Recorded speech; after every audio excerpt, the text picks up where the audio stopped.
It is another night of Astros baseball from Minute Maid Park in downtown Houston, where tonight the Astros wrap up their season schedule against the AL Central. The final game against the Chicago White Sox. White Sox come in 60 wins and 91 losses. The Astros a season-best 35 games over at 93 and 58. Despite the recent run by the Astros, having won 6 in a row, they continue to trail the Cleveland Indians, who are 27-1 in their last 28 games. The Astros lead Boston for the number 2 seed in the American League playoffs by 5.5 games. Hi, everybody. Welcome. Todd Callis alongside Jeff Blum to another night of Astros baseball. Blummer, not that long ago, the White Sox were putting a number on the Houston Astros up in Chicago, a chance for a little payback tonight. Yeah, definitely going towards that home series. The Astros trying to put them in the ringer. So with that thought right now, with the winning streak going on, not only against the White Sox, but overall, Astros playing good baseball at home, even when they're home in the home away from home. Yeah, it's good to see these guys playing well at home.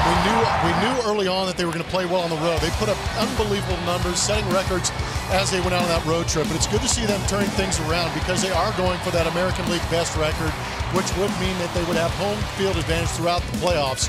But right now, hopefully in that first round in the DS, they will be able to have that home field advantage where they are playing well. The bats are starting to come around. These guys are getting excited.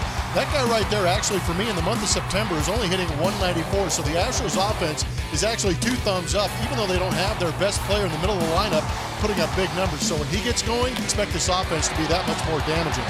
As always this year, contributions 1 through 9 for the Astros, and you saw that whole streak started when the Astros played that neutral site game in St. Petersburg, Florida. Not only is the offense getting it done, the pitching staff and the starters in particular have been very good lately. Yeah, things are rounding into form, and obviously with the adjustment of adding Justin Verlander to that rotation has made these guys very good. But Brad Peacock has bookended this 6-game streak that these guys are on, qualifying for those wins. The ERA is unbelievable. The Astros offense, in combination with this rotation, is right where you want them to be. It is nice to see them going out and pitching.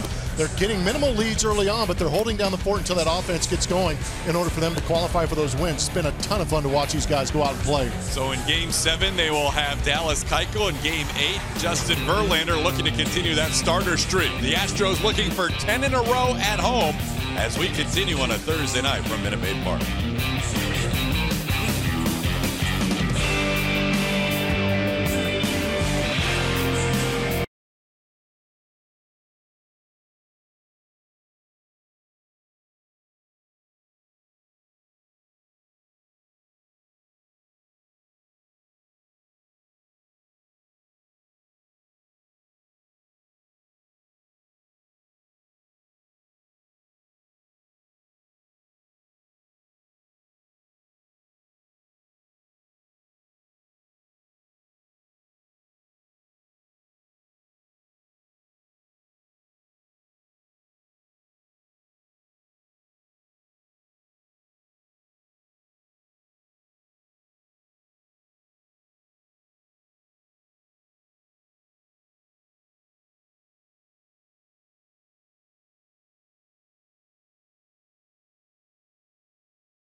Astros baseball on AT&T Sportsnet is brought to you by Toyota.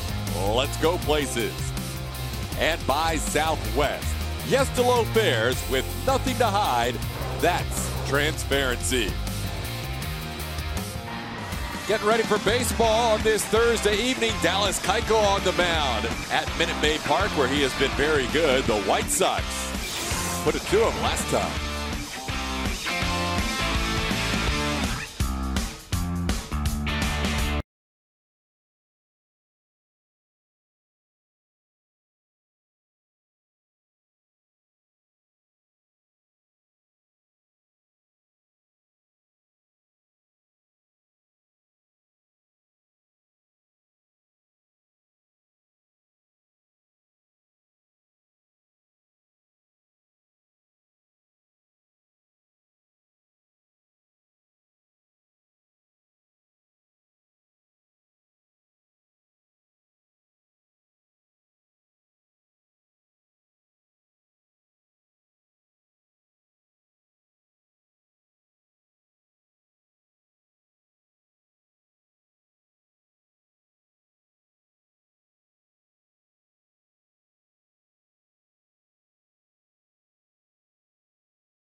Astros going for a sweep over the Chicago White Sox in their final meeting so far in 2017. They're also looking for 7 straight wins and 10 straight wins at their home ballpark. And what better way to start that with left-hander Dallas Keuchel on the mound, who has dominated in front of this home crowd for years now. It's our Shiner Box Spotlight as we take a look at Keuchel's numbers here at Minute Maid Park.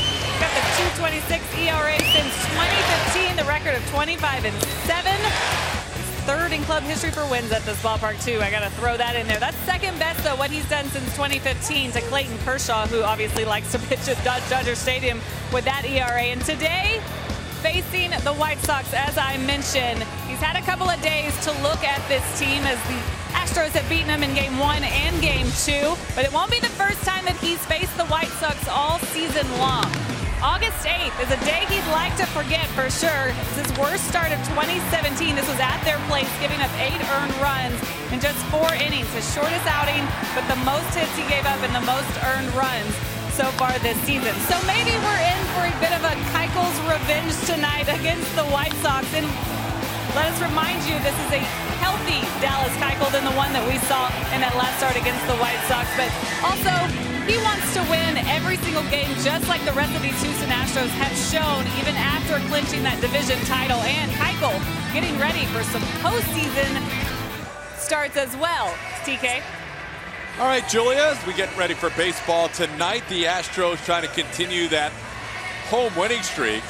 It's been 9 in a row. It looked overall, including 8 in a row at Minute Maid Park. The home winning streak started with that game in Florida that counted as part of the Astros' home games against the Texas Rangers. Those 3 games that were played in St. Petersburg, Florida. Dallas Keuchel on the mound tonight, and that's usually a good thing at home. It's a very good thing at home. In his career, he is 36-20 with a 2.94, but this season he is 6-2 with a 2.19. The best number is that one on the bottom. He leads Major League Baseball in ground ball percentage. He is sitting at 67.7% of the time getting that ground ball getting the out via the ground ball. And to piggyback on what Julie was talking about, when he got roughed up against those Chicago White Sox, that for me is really one of the games that turned it around for Dallas Keuchel. Not so much a wake-up call, but I think it was the fact that he could go out there and compete after that, knowing that he was healthy after coming off the DL. He was still ramping up his pitch count at that point. He went from 79 to 87, and then that White Sox start 92. But they did get to him for those 10 hits and 8 runs, as Julia mentioned, in only 4 innings of work, which is a season high. Dallas will face the following lineup. He will try and fare a little better this evening against this lineup. Tim Anderson will lead things off. Yohan Moncada was on all 3 times against Dallas in their first meeting. Jose Abreu, the first baseman, has some pretty good numbers against the lefty Dallas Keuchel. Avisail Garcia hits all lefties. He bats cleanup. Kevin Smith behind the plate. Tyler Saladino is at third base. Willie Garcia is the DH. Reimer Liriano gets a start in left field, and Adam Engel is in center. Defensively behind Dallas Keuchel tonight in left field is Marwin Gonzalez. George Springer playing the field once again after a DH night last night. He's in center. Josh Reddick in right. Alex Bregman and Carlos Correa on the left side of the infield. Jose Altuve and Yuli Gurriel on the right side. And catching Dallas Keuchel, for the most part, it hasn't been exclusive, is Brian McCann. Keuchel against the White Sox tonight.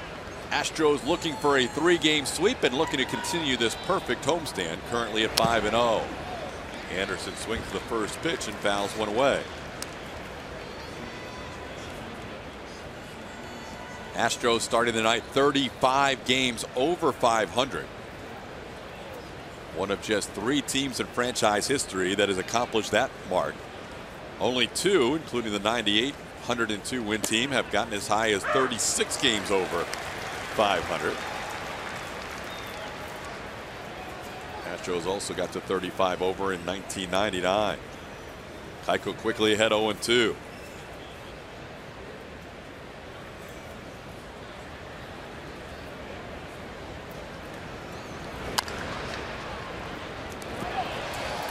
Bregman gloves it, but in foul territory.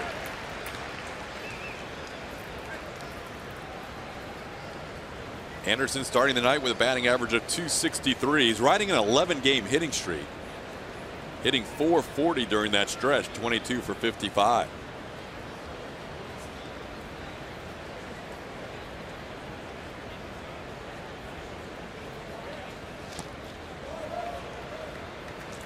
Down and in, it's 1-2.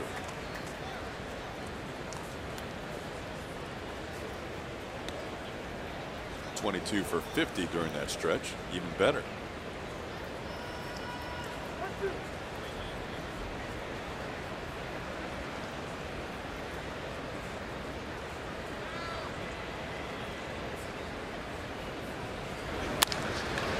Slowly hit. Bregman has to make a quick transfer, and he does, to get Anderson for the first out of this game.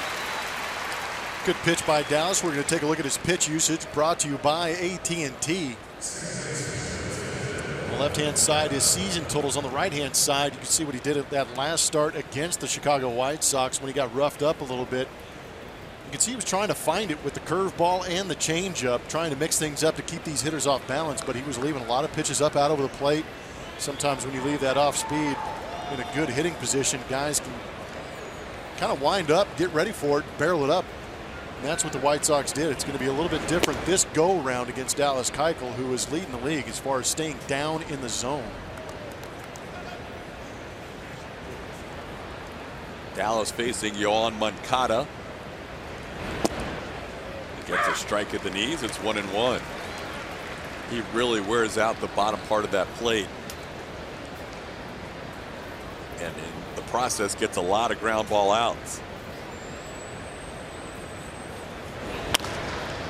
Ball is hooking, foul. Ball and 2 strikes. Last game he started against the Mariners, 12 of his first 15 outs were ground ball outs. Part of Keuchel's corner over there, catching a foul ball. Keuchel's corner hats? It's the first time I've seen that. That's new. It is. Breaking out the Keuchel corner hats on the final start at home this year as Dallas strikes out Yohan Moncada. Moncada's had a nice series and a nice season against the Astros in his rookie year, but Keuchel gets him here. Couple of good changeups. He missed with one up in the zone. That third pitch you see on our MD Anderson strike zone, that's the money changeup. Diving down and away to get that swing and miss. I would say of the 18 at bats we've seen by Moncada, that was perhaps his worst swing. Stay right there. Yes, he has been raking. Here is Abreu taking a pitch on the inside corner. Sean Barber calling balls and strikes tonight behind the plate.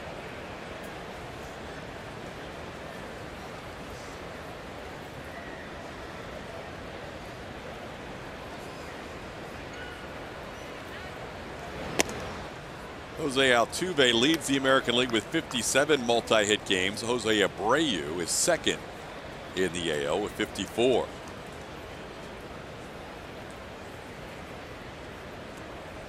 Altuve knows there are some very talented hitters in this lineup, including the guy due up next behind Abreu. Avisail Garcia is the next closest in the batting race to Altuve. Jose starting with a 15-point lead.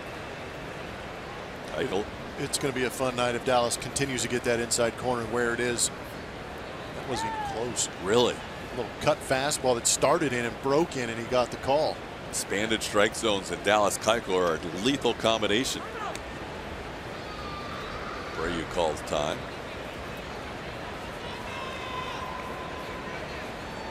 Ooh. Yeah. 1-2 with no swings. Called third strike. He just stayed right on that spot. That's called command. If you're going to give it to me, I'll take it. Abreu never saw a strike, but he's out.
Tonight presented by Southwest Airlines. The very top is George Springer with 103 runs scored, followed by Josh Reddick, who continues to hit at home. 9-game home hitting streak. Jose Altuve bats third. Carlos Correa is a cleanup hitter.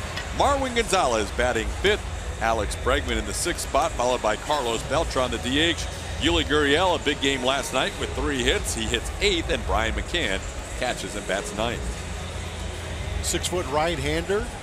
Carson Fulmer going for the Chicago White Sox.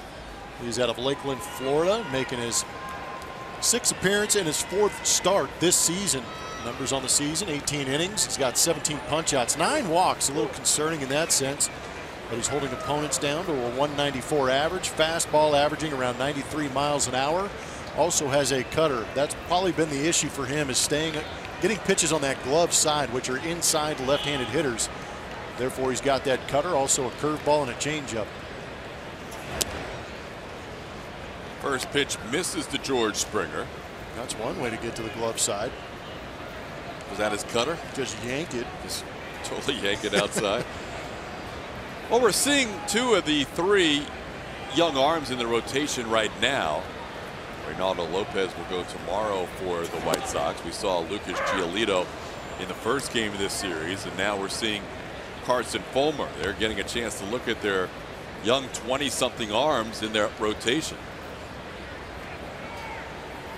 You say that cutter's been pretty effective. Woo.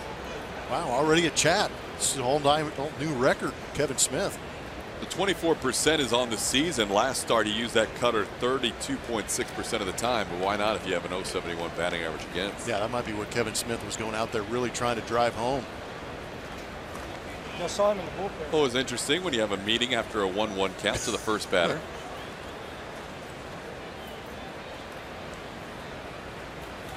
Springer with 32 home runs as a leadoff hitter this year. Ian Kinsler, the last leadoff hitter to hit as many as 32 home runs. That was in 2011.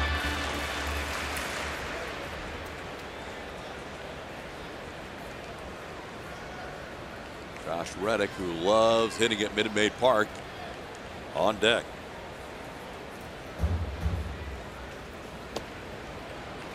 That one way outside. It's 2-2.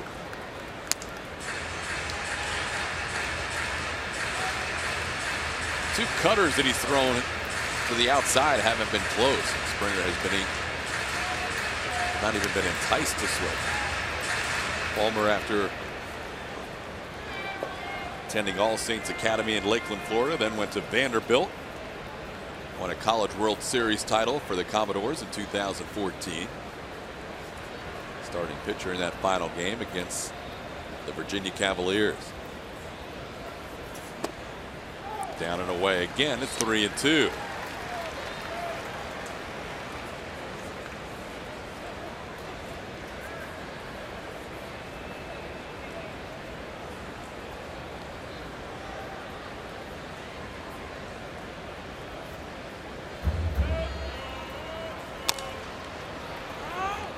Springer is such a dangerous leadoff hitter for so many reasons. The obvious one is that he can hit the ball out of the ballpark, but he can also extend at bats. He's a tough guy for that first batter of the game when you're just trying to get your feet wet on the mound, especially a guy like Fulmer's never started against or never faced the Astros before. And you have one of the game's best hitters right out of the gate. And we heard that a lot about George coming up through the minor leagues, is his strike zone command. And as a young hitter who has the tools that George has, it was kind of surprising to hear that, but he's maintained it since he's been here. On the ground, gloved by the third baseman Tyler Saladino. He makes the play across for the first out.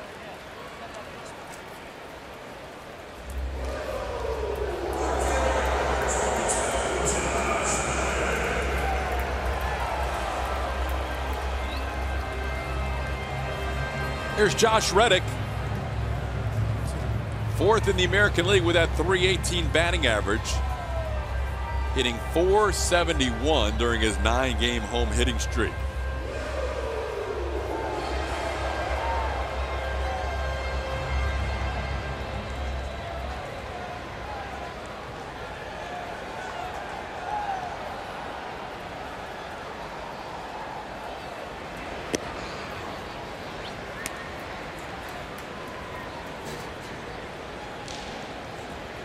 Josh's numbers at home this year.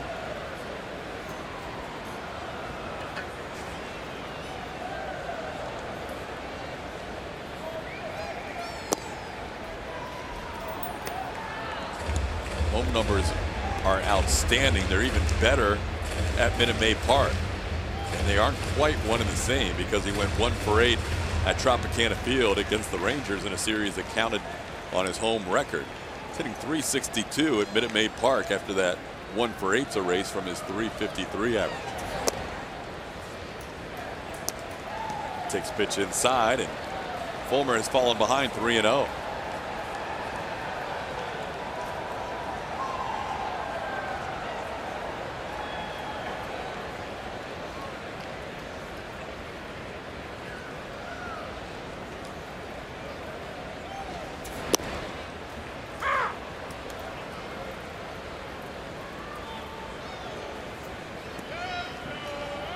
Of the 9 walks issued by Fulmer this year in limited appearances, 4 starts, 6 appearances overall. 7 of the 9 have been against left-hand hitters.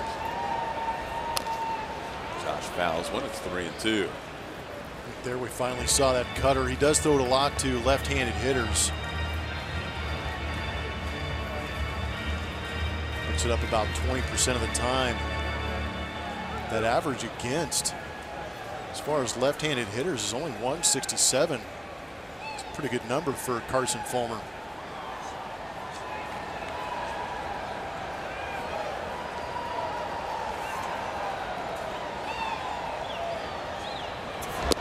Outside, ball 4. That misses the edge.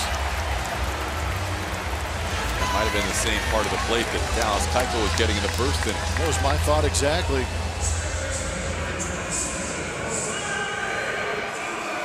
Wear your Cy Young belt buckle out there, you might get that call. Here's Jose Altuve. Starts the night 5 hits shy of a 200-hit season.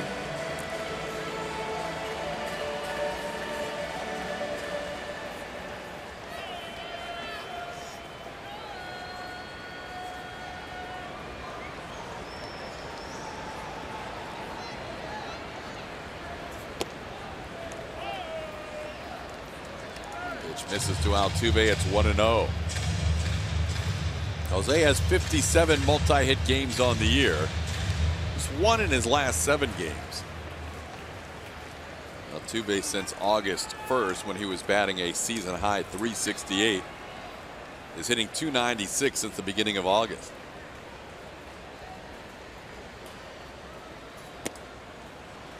Pitch misses away. It's 2-0. It's amazing that Altuve can hit .296, and it looks like he's struggling. Right? At .281 in September, feels like 200 for most guys. It really does.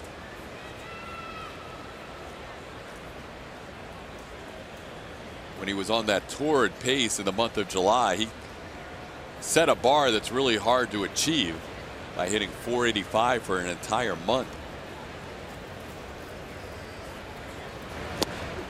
2-0 pitch is a swing and a miss. It's 2-1.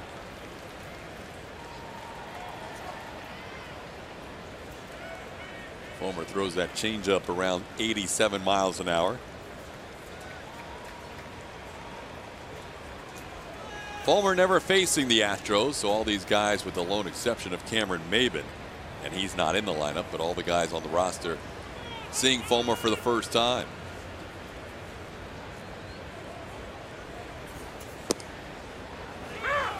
That's a strike. It's 2-2. I didn't think it was.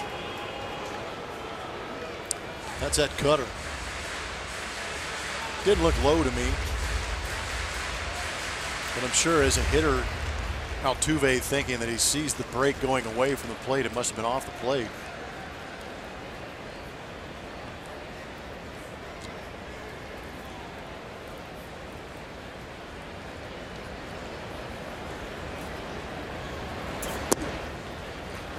That's away. The count's full.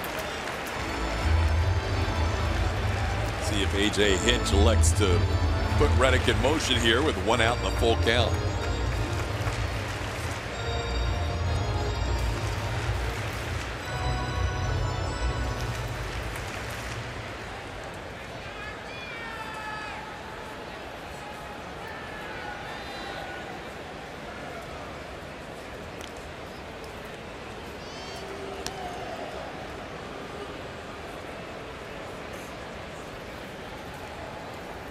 Astros started the night with 93 wins, tied for 4th most in franchise history.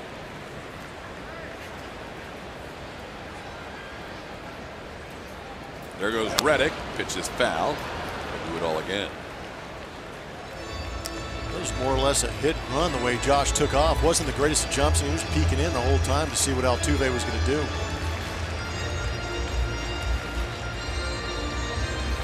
Josh has 7 steals and 10 attempts this year.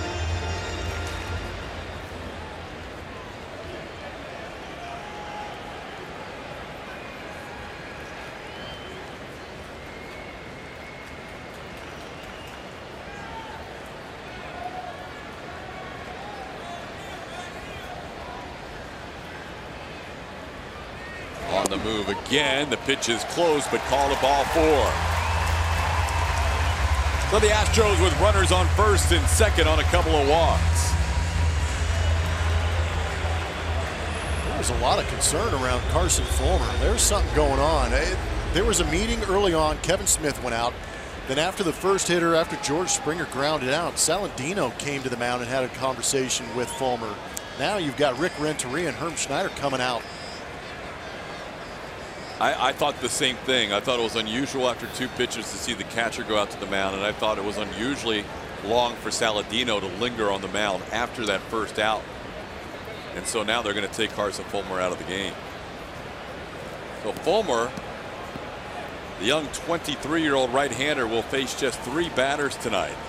And after an initial ground out getting Springer, he walked the next 2, and something obviously bothering him. I think it was a little bit of the finger he was looking down at as he was holding the baseball. So unfortunate for the White Sox. Rick Renteria will go to his bullpen here. We're scoreless bottom half of the first inning.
White Sox have had to go to the bullpen already. They're going to go to Chris Volstad and behind Carson Fulmer, who had to leave due to injury.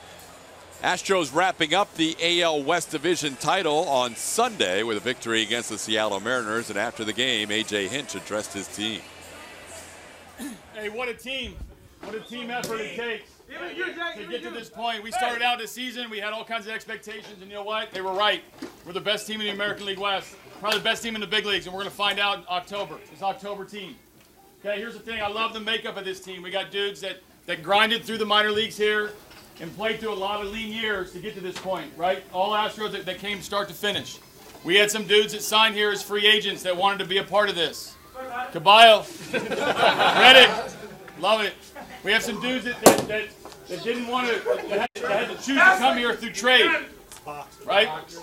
We got the MVP of the league right here.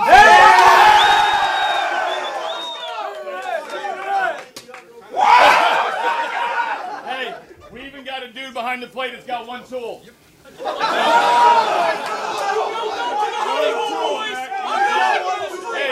listen, it's a race to 11 wins starting in October, and I like our team's chances. All right, let's enjoy this. Enjoy this. Live it up. It's the best team you may ever be on this year. Enjoy.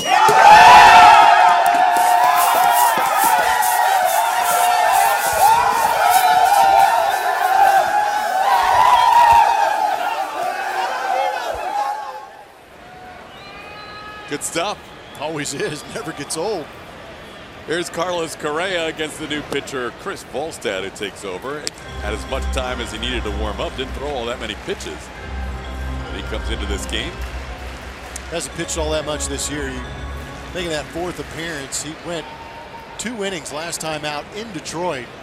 Gave up 2 hits, no earned runs, and I think Rick Renteria is going to be working with Johnny Holstaff the rest of the way. Facing Carlos Correa with runners on first and second and 1 out.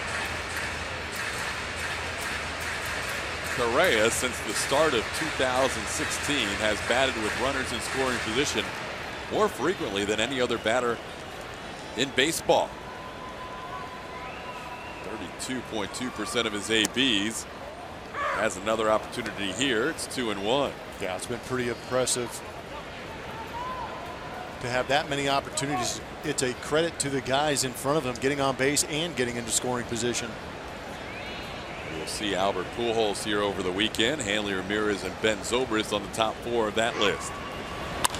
On the ground towards third, Saladino to second for 1, and the White Sox turn a double play on Correa, and Volstad gets out of the first.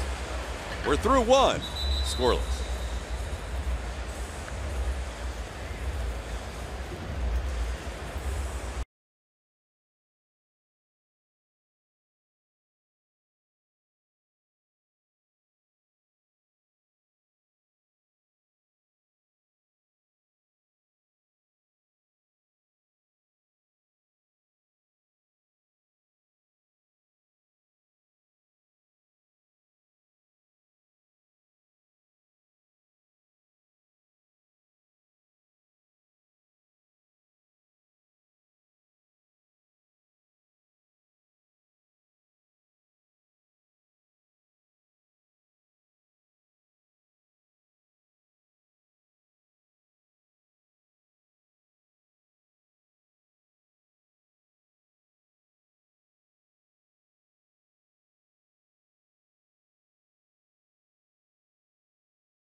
Chart is driven by your Texas Ford dealers. Avisail Garcia, one of the league's leading hitters, right behind Jose Altuve. Sprays the ball all over the field. Does a very good job staying up the middle. 63 of his hits going up the middle. 32 to right field. 65 of those going to left field. Very good. Middle in, middle down and in. He's a big man too. Once labeled Mini Miggy when he was with Detroit.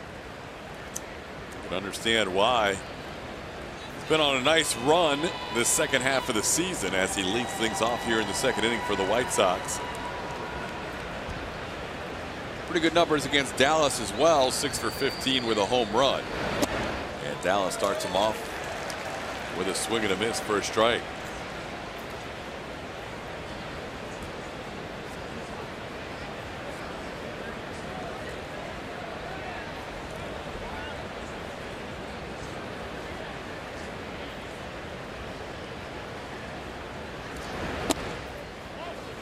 Pitch misses. It's 1-1.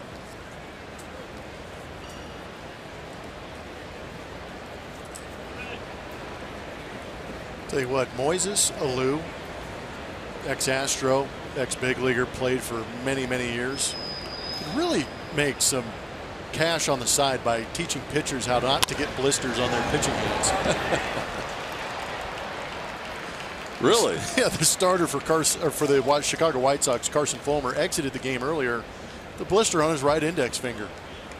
He had a certain technique that was relatively good. He never wore batting gloves when he hit. He never left a game or missed a game because of blisters. I don't know. Just saying. Go ahead and Google that. Research all you want. It seems like an epidemic these days. Are they making the seams on baseballs out of razor blades? Sorry. I don't. It does seem like we have a few blisters. Colin McHugh left the game the other day, and now we see Carson Fulmer. Colin kind of had like a couple issues there with the nail and everything else, but yeah, it's a little unusual to see a guy only last 3 batters, and from the start it obviously was bothering him. It must have been something he felt a little hot spot in the bullpen warming up, because Kevin Smith, 2 batters in, went to go talk to him. Dallas is going to try and make a great play, and that's a tough one. That was in the perfect spot off the bat of Kevin Smith. That'll be an infield hit. for the White Sox catcher, who's now 3 for 3 with a walk against Dallas this year. Back-to-back hits now with the swinging bunt off the bat of Kevin Smith, and that's what happens when Dallas Keuchel goes out there. He creates a lot of ground balls. He also creates a lot of soft contact. You see it on our Mattress Firm Supermo. Right as he was breaking it down to try and plant the feet to go make that throw, it hits off the end of the glove. That's the most frustrating part for Dallas and watching Dallas' starts, is that he gets so much soft contact. As you can see, the lowest line drive percentage in baseball, also the highest soft contact rate at 26%. A lot of times that soft contact ends up being in a troublesome spot on the infield and they don't get an out. Now Tyler Saladino around the bunt.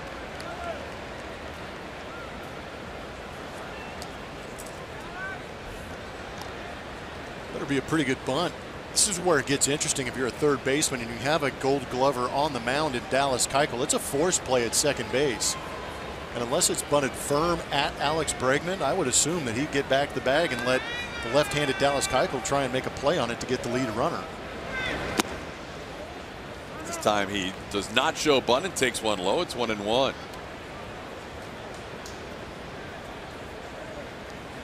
There's that soft contact percentage. The major league average is 26 or the 19%. Soft contact for Dallas Keuchel at 26%. Great numbers.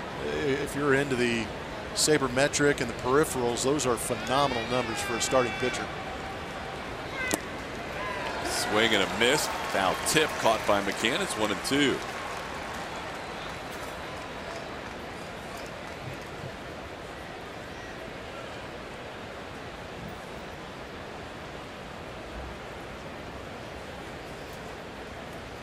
Dallas also right up there amongst the leaders in double play ground ball percentage. Second in the big leagues in that category. He could use one here. Instead, pitch misses away. It's 2-2. Might be part of the reason you don't see Dallas Keuchel panic too much in these situations with runners on, because he knows if he gets a ground ball, it's a possibility for 2 outs on that ground ball.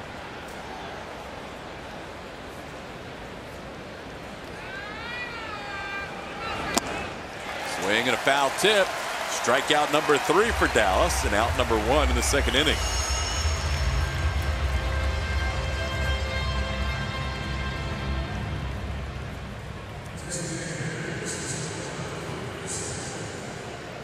A lot of these White Sox saw Dallas Keuchel in that startup in Chicago earlier this year. Pitched against them on August 8th, but Willie Garcia was not on the active roster at that point. He was coming back from a concussion and a fractured jaw that he suffered the week earlier. In a game against the Blue Jays, he and Yoan Moncada collided in shallow right field, and Moncada's knee fractured his jaw. Where's that protective helmet? Just his second game back off the DL after missing a month and a half.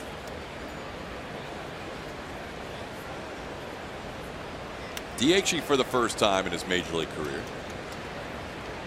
Making his 12th start. Hits the ball on the ground off the glove of Gurriel. It stays on the infield, so everybody will advance just one base. Goes a base hit off the glove of Hewley. Another infield hit for the White Sox.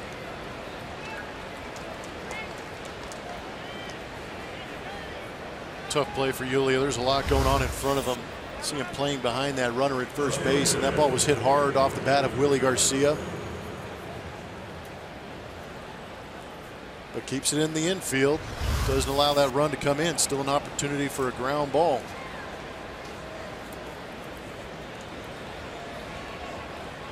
Now Keuchel will face Reimer Liriano for the first time.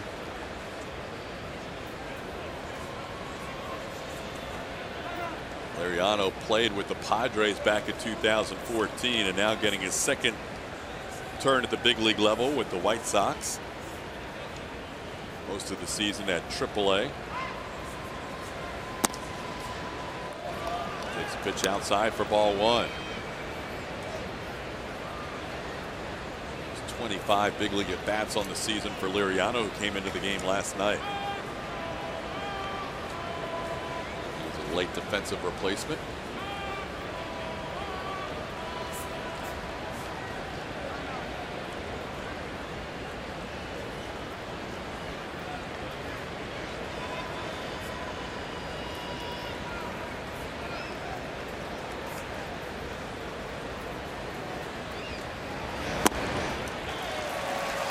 1-1.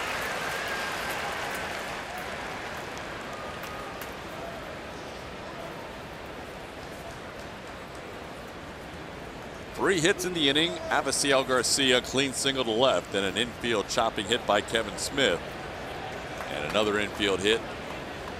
That was hit hard, but off the glove of Yuli Gurriel. Keuchel now ahead 1-2. Good two-seam run on those fastballs.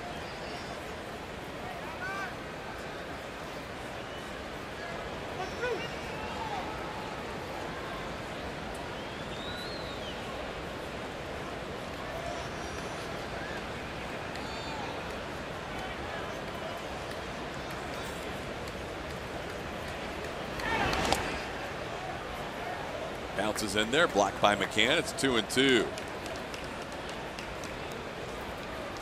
Astros winning game 1 of this series 3-1, winning game 2 4-3. White Sox have played Houston tough this year, winning 3 out of 5 games. Scored a total of 15 runs in the first 2 games up in Chicago with Dallas Keuchel and Colin McHugh starting.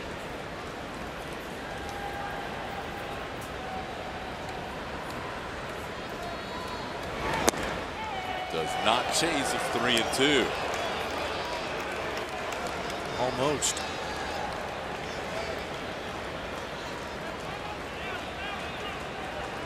When Dallas struggled a couple of starts ago in Oakland, it was because the A's would not chase pitches. Dallas got ahead of the count. This one gets away. It's going to be ball 4 either way, so the run's going to score. And that's a bases loaded walk. Saw that against the A's. Dallas walks the number 8 hitter with the bases loaded.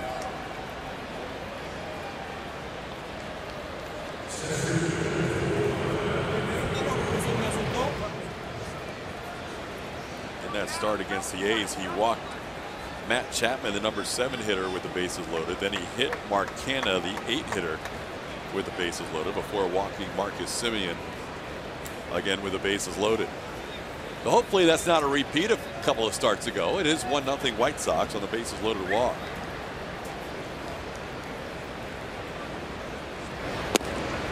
Pitches a strike to Adam Engel.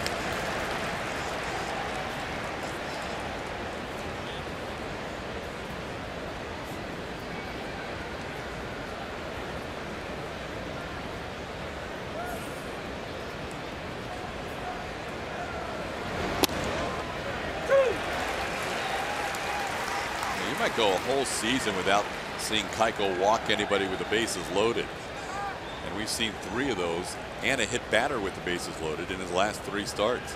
I'll tell you what, after that strike zone we saw in the first inning, I wouldn't have assumed that would have happened. Ahead here 0-2 on Engel.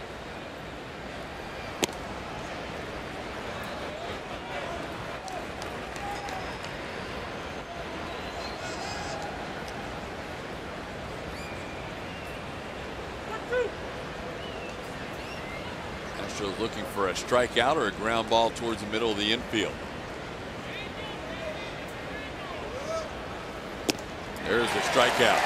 Gets Engel to chase the high fastball, and that is strikeout number 4, 2 in this inning and 2 away. Bases remain loaded.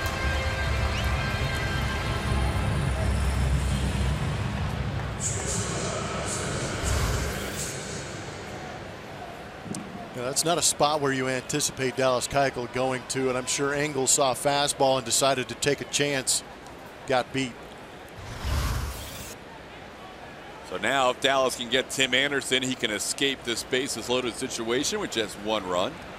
Anderson grounded out his first time up. Pops one foul and out of play.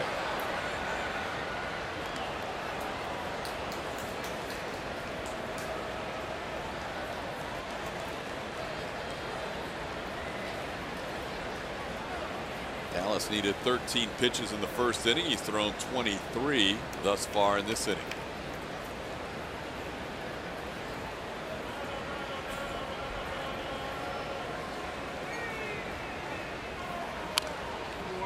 Ahead of Anderson 0-2.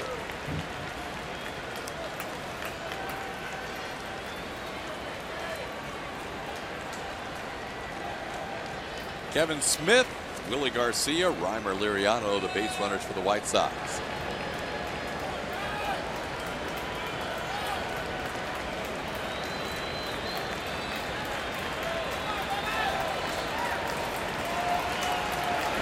He got him. Swing and a miss for a third strikeout in the inning. 5 strikeouts through 2, but the White Sox lead this game 1-0.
Sportsnet on social media. From player and team stats to trivia and behind-the-scenes photos, find us on Facebook and Twitter for the latest on the Astros all season long.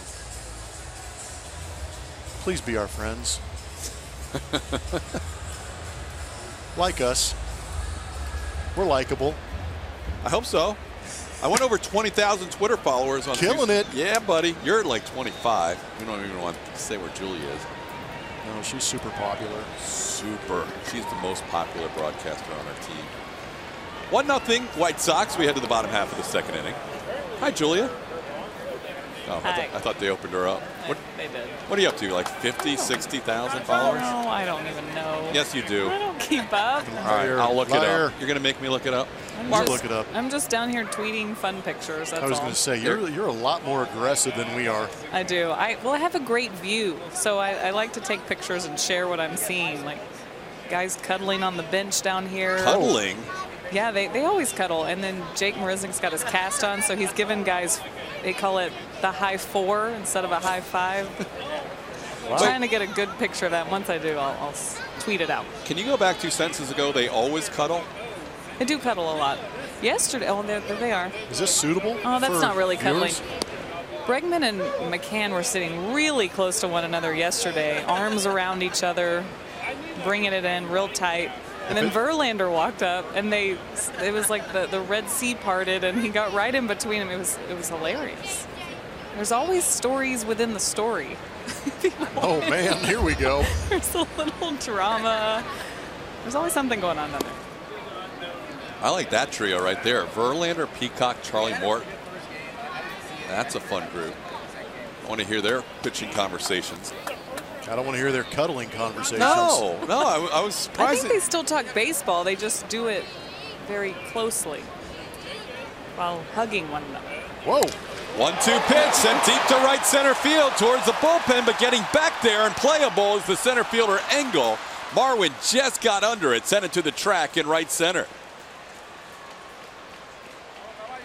So Julia just sent out some tweets. We're going to look at them. So that counts as cuddling, Julia? Yeah, at one point, He's got his arm around him. McCann had his arm all the way around him. It was like they were at the movies. Somebody got to first base, huh? If you keep an eye on these guys, Altuve's always getting hugged. Everybody loves on Altuve, and I think it's because they try to steal hits from him or to get some of his hit magic. No, we know why. Yeah, everyone's trying. He's the most adorable human there is. Why wouldn't you want to be around that guy? That too. But these are the kinds of things that I tweet, so maybe that's why people want to follow. I don't know. Cuddling and adorable, not necessarily two words you normally associate with the best. Hey, that's big in-game analysis from your two analysts that you have on your side there, Todd. Okay. 101 the count to Alex Bregman. I like it.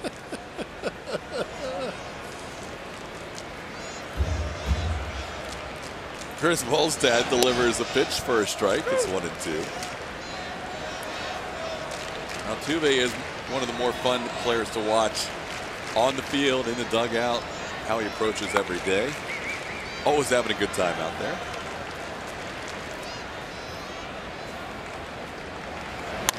There's a line drive, base hit, center field. Alex Bregman, who was struggling a little bit on the homestand, now 3 for 16. He's a one-out base runner. Astros on the board with that first hit off the bat of Alex Bregman. Good piece of hitting. Hanging fastball up out of the plate. Just let it travel and shoot it right back where it came from.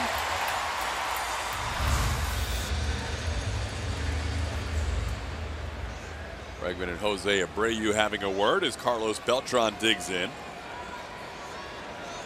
Carlos starting the game with 1,078 extra base hits. And he swings the first pitch and sends it high in the air.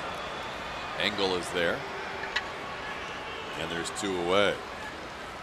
I just picked up 2 new followers due to the Julia Morales effect. Just now. Just now. Because I said the name Julia Morales, I got 2 new followers. Congratulations. And she just went over 54,000. Just in case, Julia, I know you're not counting over 54,000. What are you talking about? That's her screensaver, is how many followers she has. People like their Astros. This is great. Don't. I just tweet about the Astros and the Rockets. I like them too. And sometimes J.J. Watt.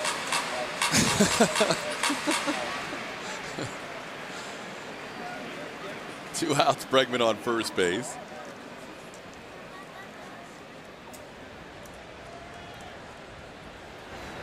And Yuli fouls one. It's 0-1. Yuli last night with a 3-for-4 night bumped his batting average up to 298. He has not been at 300 since July 21st, and that was only for one game. He was at 300 for one game since the 6th of May. But he is approaching that number again as he is 12 for his last 23 in his last 7 games. And he hits 8th in this lineup. And he has a higher percentage of well-hit baseballs this year than anybody in baseball. And he finds himself in the bottom third of the order.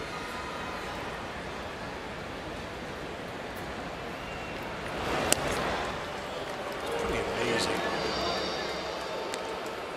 Hey, he's going to get over 70 RBIs this season. They're going to show up in a playoff series, and the starting pitcher is going to have to look at the lineup and see the 8-hole hitter with 70 RBIs. And McCann, the 9-hole hitter, should have more than 60. He's been on the DL a couple of times, concussion DL, and then for the right knee. That pitch is inside. It's 1-1.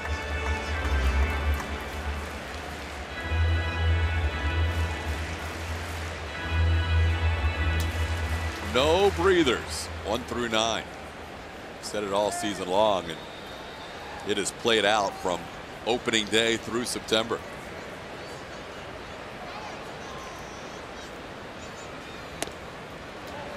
Pitch misses from Volstad. It's 2-1. Volstad threw a couple of innings out of the bullpen recently for Rick Renteria. This guy has started his career with the Marlins. 2008 was his first season at the big league level at the age of 21. Runner on the move, and Gurriel fouls it away. Started 18 games for the Charlotte Knights, their AAA affiliate for the Chicago White Sox, so he has been stretched out throughout the course of the season, now working out of the bullpen for Rick Renteria. This might be a little more of an extended outing for him with Carson Fulmer coming out. When Fulmer left in the first inning, it was the first time the Astros have seen an opposing pitcher taken out of a game in the first. This one was injury related. Since Jesse Hahn was lifted from a game on June 3rd of last year, as the Astros hit around the Oakland right-hander in that start.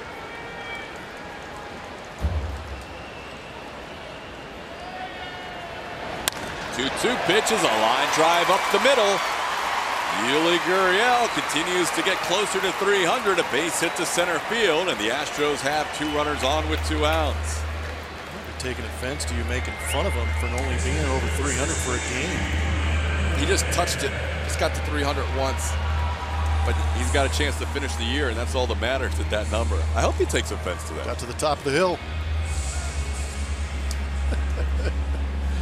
I'm kidding. The top of the Pina. Yeah. Here's Brian McCann. See if the Astros have any 2-out magic here. Gurriel with a hit, and now McCann, who is hitting close to 300 since coming back from the DL.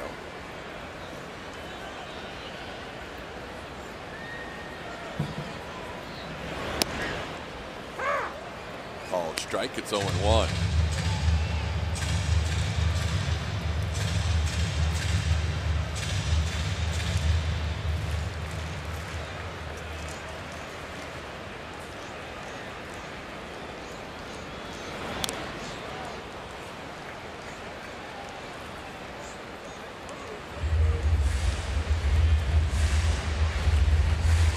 Bolstad ahead of McCann 0-2. McCann is probably, barring a 6 home run finish here in the last 10 or 11 games, going to see that 20 home run streak go by the boards. It'll be the first year he hasn't hit 20 home runs since 2007. Has 14 right now. He had 18 that year in 2007. But every other year since 06, McCann has hit at least 20 home runs.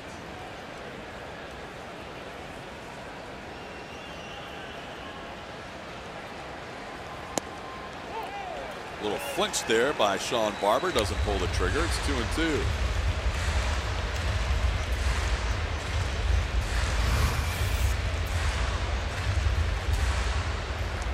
It's a good sell by McCann.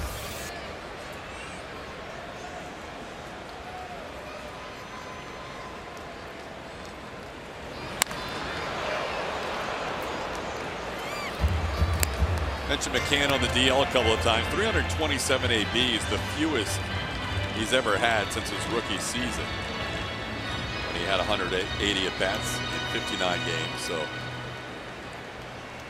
normally he's around 450 to 500 in the at bats department. This year he will not get close to that number.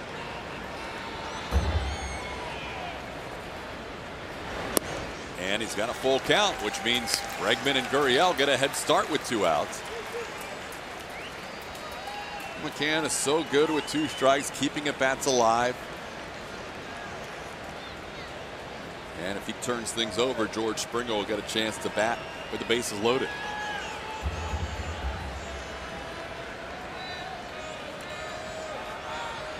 Pickoff attempt, and Bregman's out. Bregman is out on a pickoff attempt at second base, trying to get a head start on that 3-2 pitch with 2 outs, and the White Sox caught him leaning. It's not the first time we've seen Alex Bregman get picked off at second base. He was trying to be aggressive to get that jump, got picked.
Half of the third inning. Astros wrapping up this 3-game series against Chicago. Then the Angels come to town. The Angels losing earlier today at home. They were swept in that 3-game series by the Cleveland Indians, who are now 27-1 in their last 28 games. The Angels, despite being swept, currently 2 games behind the Twins for the last wild card spot. The Twins are playing tonight in Detroit. Here's Yoan Moncada. Swings and misses at the first pitch from Dallas Keuchel. Moncada struck out his first time up. Dallas has 5 strikeouts. Yankees are starting to extend their lead to the point where they're about to wrap up and clinch a playoff spot. They have a 7-game cushion from the first wild card to the second wild card. Yankees still thinking about the AL East, where they trail by 3 games, with both Boston and New York having the off day today. Ground ball foul. It's 1-2.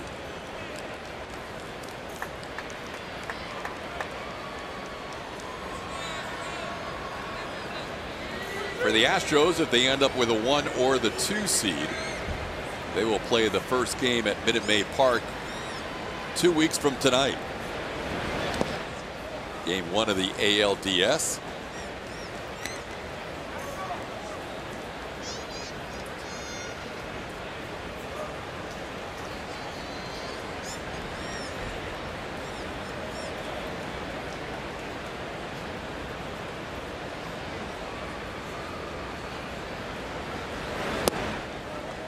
Pitch misses. 3-2. Will game 1 of the ALDS 2 weeks from tonight be the guy on the mound right now, Dallas Keuchel, or will it be Justin Verlander? Good option, good decision to have to make. 3-2 pitch misses inside, and Dallas has walked his second batter. Julia? Hey, it's time for Chevy Stroke Poll. Make sure you're following us at AT Sportsnet SW. That way you can go to our Twitter page and vote. Who's your Astros defensive infielder of the year? Is it super utility, Marlon Gonzalez? Or is it second baseman Jose Altuve with this gem not too long ago at Angel Stadium? You can watch that all day. Carlos Correa at short. Or Alex Bregman. Played a great third base, but also filling in for Carlos Correa and doing a really nice job sliding over to shortstop for a significant amount of time. That one's off the glove of Alex Bregman on a diving attempt. Abreu heading to second, and he will be safe as he avoids the tag of Jose Altuve. Abreu hit one down the line and made a great slide to get away from Altuve.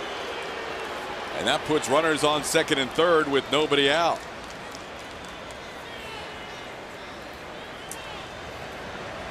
Marwin had to throw there in time. Did, made a good plan, and we almost saw Alex Bregman make a phenomenal play by laying out, just tipping off his glove. Marwin played that extremely well off that ricochet. Thought he might have gotten the jersey there a little bit. But an incredible slide, even going past the bag, able to get back.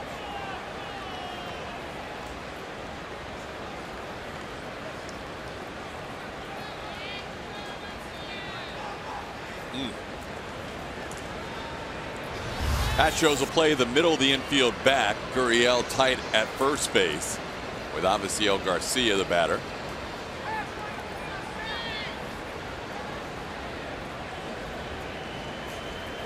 Dallas wants to go over the signs with Brian McCann. So the best infield defensive work all year long. All 4 of those guys are good choices. I think my vote in the first half might be different than my vote right now. Could be.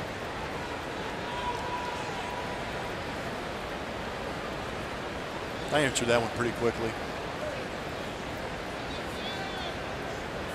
Best defensive infielder on the year? Yeah. Would your vote have changed? Would you have voted for that guy at the All-Star break? Yeah. Okay. I'm a little biased because I was in a similar situation moving from short to third. I just appreciate the difficulty in that. I also appreciate Marwin Gonzalez moving all over the infield too. But I've just been very impressed with Alex Bregman.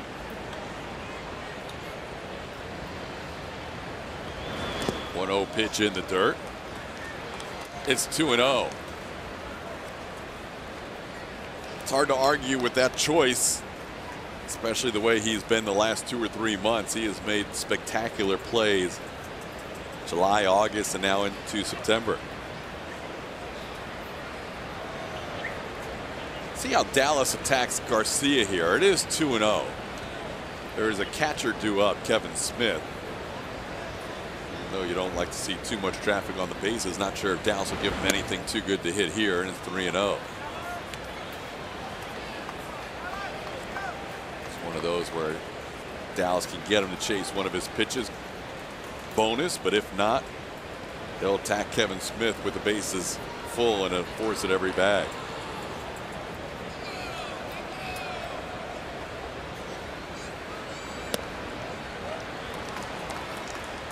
Four-pitch walk. A couple of walks in the inning. That one a little more on the intentional side. So now Keuchel will try and figure out a way to get out Kevin Smith. Smith this year has faced Dallas 4 times. He has a single, a double, a home run, and a walk. Single, though, was a little chopping ground ball in the right spot on the left side of the infield his first time up.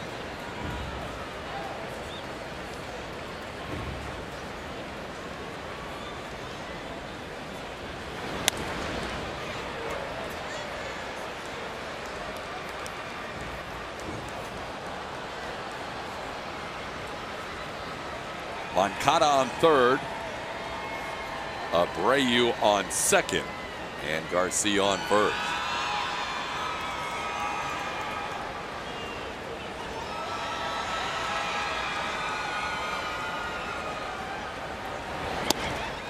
Strike called, 0-2.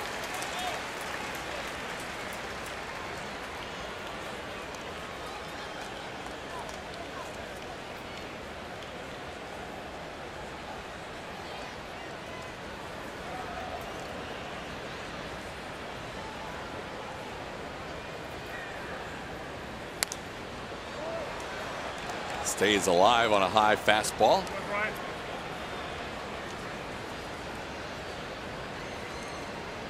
Dallas in this game has allowed 4 hits and 3 walks. Pitching with nobody out and the bases loaded in the third.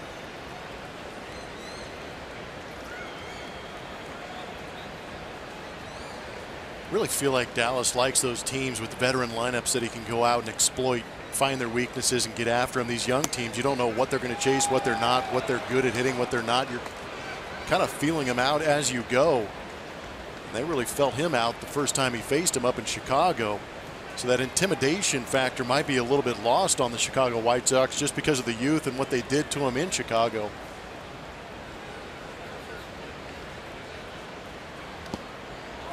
Bounces in there. Smith not chasing. It's 2-2. Bases loaded walk. Scored the first run for the White Sox. That was a count where he was ahead of Reimer Liriano and ended up walking him with the bases full.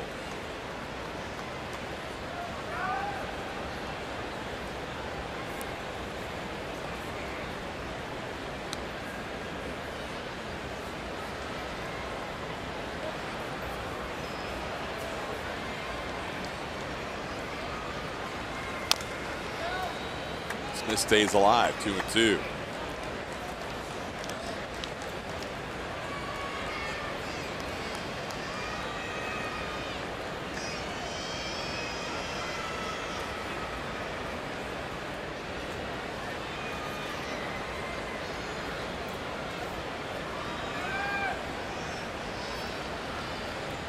How about a ground ball to third and go 5-2-3? That'll work.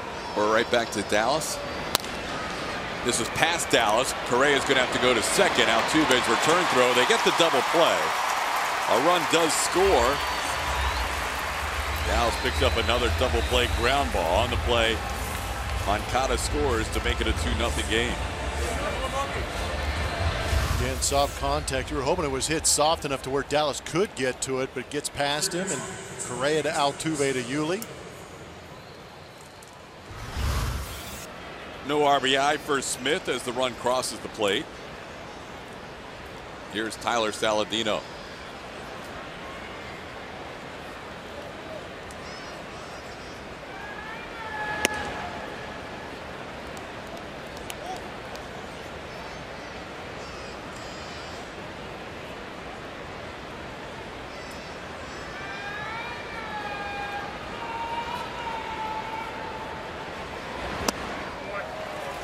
Saladino struck out his first time up. Dallas with 5 strikeouts, the other 3 outs on the ground. A lot of pitches through 3 innings.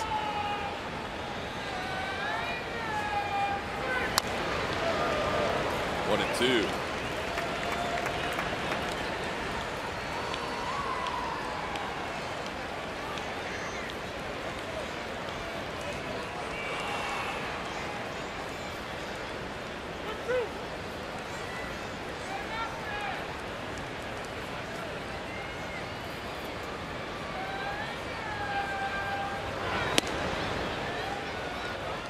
White Sox sending an all right-hand hitting lineup at Dallas tonight. Dallas has had so much success this year against left-hand hitters. There's one switch hitter, Yohan Moncada. The rest are natural righties.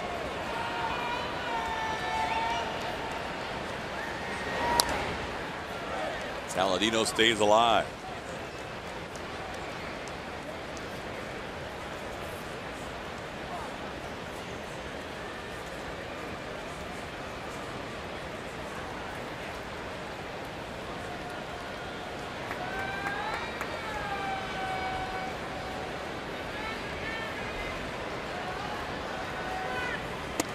Called third strike, upper part of the zone. 6 strikeouts for Keuchel. Gets through a bases loaded, no out situation with 1 run scoring.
Is brought to you by Toyota.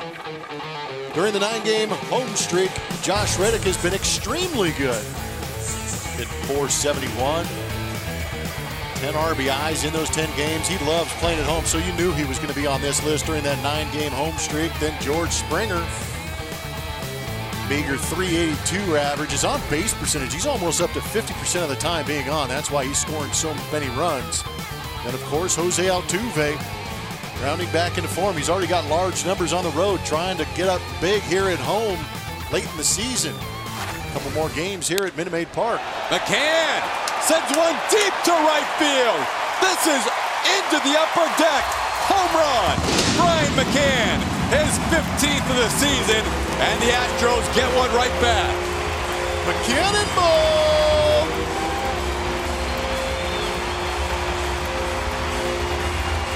Said he'd need a big home run push to get to 20 this year, or that's a good start with a home run in the first inning.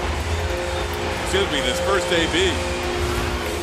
They had a good look at Volstad last AB, getting to a 3-2 count before Alex Bregman gets picked off. And here he was on the attack, and that is perfectly squared up going into the upper tank. That feels good. His swing has looked better since the last DL stint. Had that knee injury. Getting on those legs, driving through it. 103.2 miles an hour off the bat, estimated 412. Woo! That's a big bolt by Brian McCann. He was the batter when Alex Bregman was picked off with a full count. Now in on the hands of Springer. George rolls one to second, and he's retired for the first out of the third inning. Players with 15 or more home runs, we are up to 8 on the season. Good grief. That's a lot of home runs.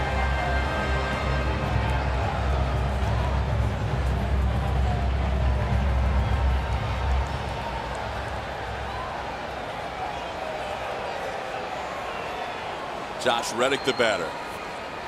That's rare company right there. 8 hitters with 15 or more home runs. Doesn't happen a whole lot. This is the year of the home run. Reddick's 2 away from joining that group. He has 13. Yeah, he should be on there by the end of the year easy. Carlos Beltran needs one more.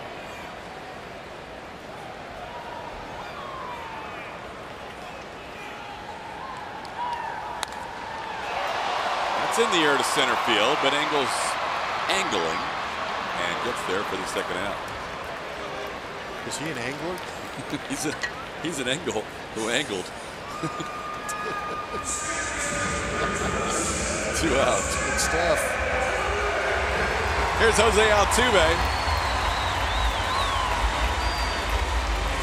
Altuve walked his first time up.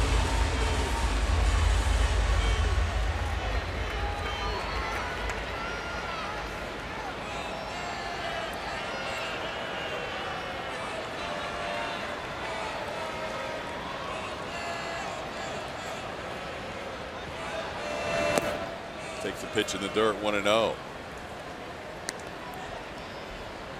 Volstad has faced every batter now, facing Altuve as the 9th batter he has seen. Came on after Altuve walked against the starter Carson Fulmer, who lasted just 3 batters. That's with a blister. Altuve takes a strike. It's 1-1. Volstad out of Palm Beach Gardens High School, not far from where the Astros call spring training their home. West Palm Beach, Florida. Inside, it's 2-1.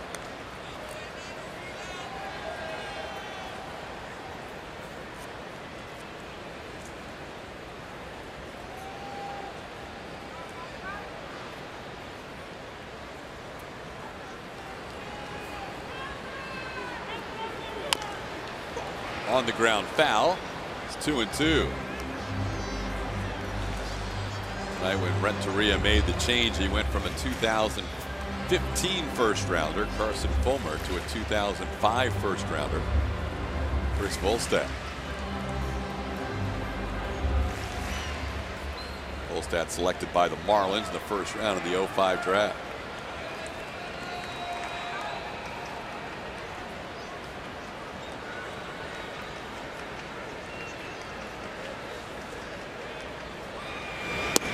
All third strike, catches the corner. That is the first strikeout for Volstad. Brian McCann changed the score. Dropping a cannonball into that upper tank. Getting that 15th home run on the season. 8 guys at 15+ home runs for the Houston Astros. Getting them on the board.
Astros 2-1 as we head to the 4th inning.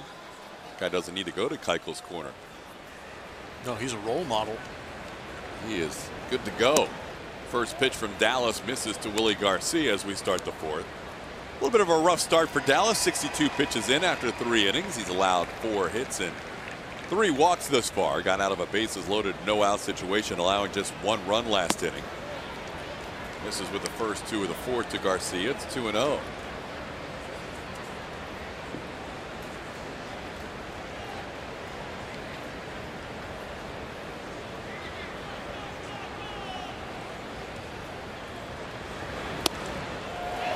Big swing. White Sox coming into this series 27th out of 30 teams in the lowest take percentage. They're an aggressive group, but tonight they've had a little different approach to Dallas. They've been laying off pitches and for the most part not leaving the zone. 3-1. The kind of team you thought would work in Dallas's favor tonight. They've done a good job changing their approach. 3-1 is chop foul.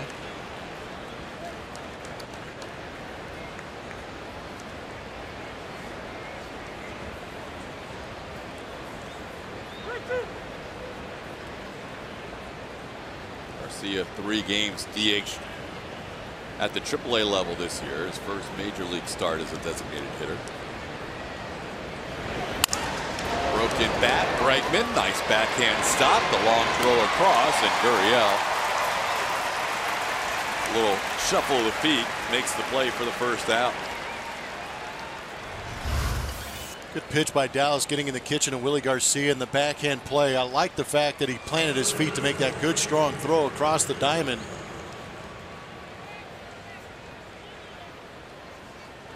Nice backhand on the right foot, plant the right foot and let that thing go. Also glad to see Yuli getting out of harm's way. Wow. Garcia's a big boy. He's already had 1 collision this year. There's a swing and a miss. 0-1. Yuli was right on the train tracks there. Finally got out of the way. He was.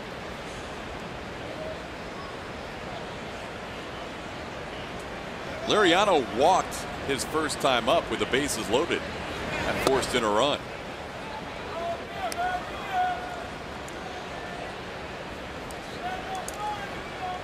Dallas getting the start tonight. He will also start in that Texas Rangers series. Both Keuchel and Verlander will wrap up that series in Arlington,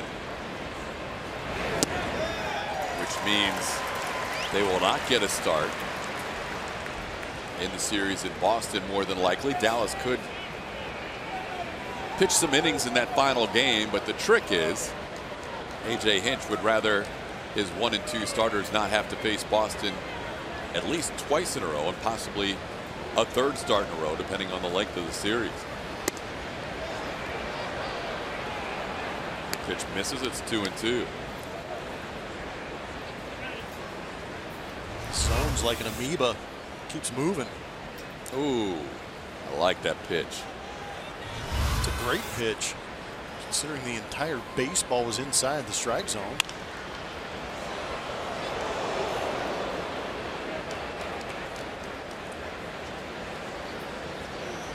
Got a kid. Plummer. It's good product and hair color. Appreciate it. Blue tips. Dual action on the hairstyles. It's awesome. That might be why I have 4 girls, because I would have done that to my boys. Stays 2-2.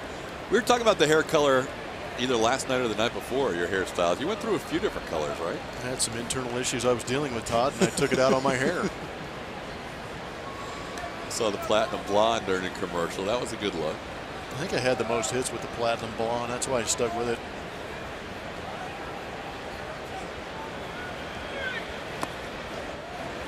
Well, Dallas had Liriano struck out about 3 or 4 pitches ago. Didn't get the call, and now the count's full.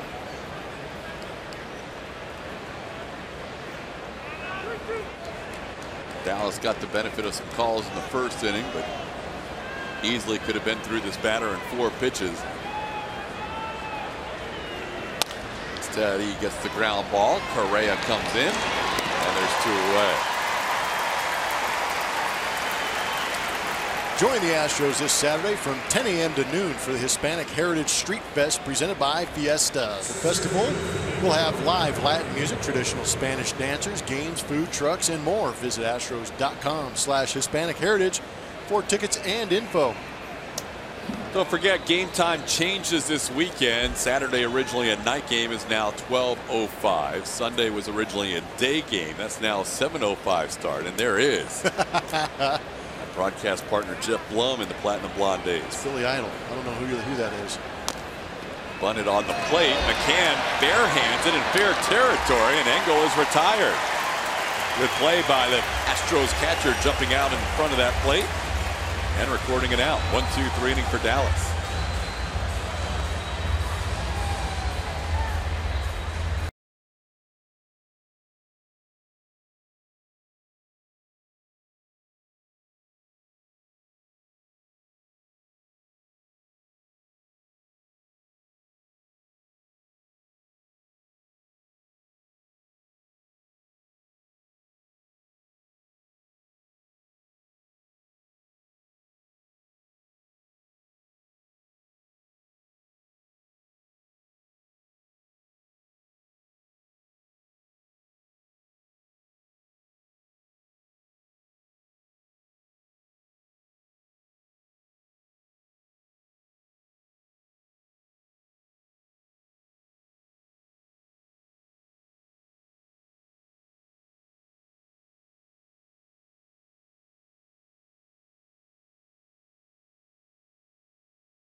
Scenes at Minute Maid Park with an Astros ballpark tour. The tour lets you check out areas like the broadcast booth, press box, dugout, scoreboard control room, and more.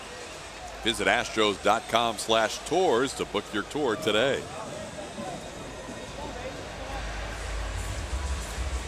Bottom half of the 4th inning, Carlos Correa will lead things off. Correa was the first batter Chris Volstead faced in the 1st inning. Time to ground into a double play after starting pitcher Carson Fulmer had walked 2 in a row before leaving the game with a blister. Correa, since coming off the DL, batting a little bit higher than 190 as he sends one the other way. Moncada makes the play, and there's 1 out on 1 pitch. Nice to see Carlos get things going in the final week and a half. Obviously, he had that incredible stretch leading into the All-Star break. It just hasn't been healthy here in the 2nd half. Yeah, and he might be getting a little bit frustrated with himself because we actually saw him start to swing the bat pretty well, but the last couple games starting to get jammed a little bit. But I still think that the swing is good enough. Obviously, the talent's good enough. I think it's just a matter of seeing a couple of those baseballs sneak through and starting to barrel them up again to get them hot. But there's plenty of baseball left as far as at-bats are concerned for Carlos Correa to get things right. I think as you watch how A.J. Hinch proceeds, obviously he still has some goals in mind. Number 1 goal is to get the 1st seed in the American League playoffs by having the best record. He'll also give his guys some breathers along the way to make sure they're fresh for the postseason, but I'm pretty sure Carlos Correa will not get much of a breather compared to some of the others who have been grinding all year. Yeah, it's going to be a combination of A.J. Hinch wanting to get those ABs, but I don't think Carlos Correa is going to be the guy that goes, I need time off. I think he's going to be the guy that the more you put me in there, the more ABs I have to get out of the way and get things right again. Just what he wants. And also there is a 3-day gap in the schedule between the final game in Boston and the postseason. Ground ball to the right side. Olstad's done a pretty good job, save for that home run by Brian McCann since he's come in there. He's now go out 3 innings, allowed 3 hits and a lone run on that solo home run.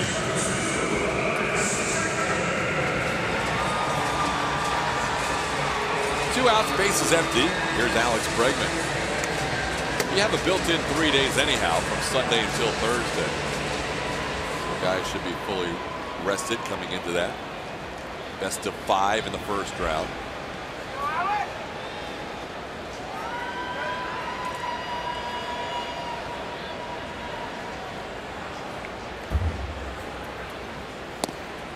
Bregman takes a called strike.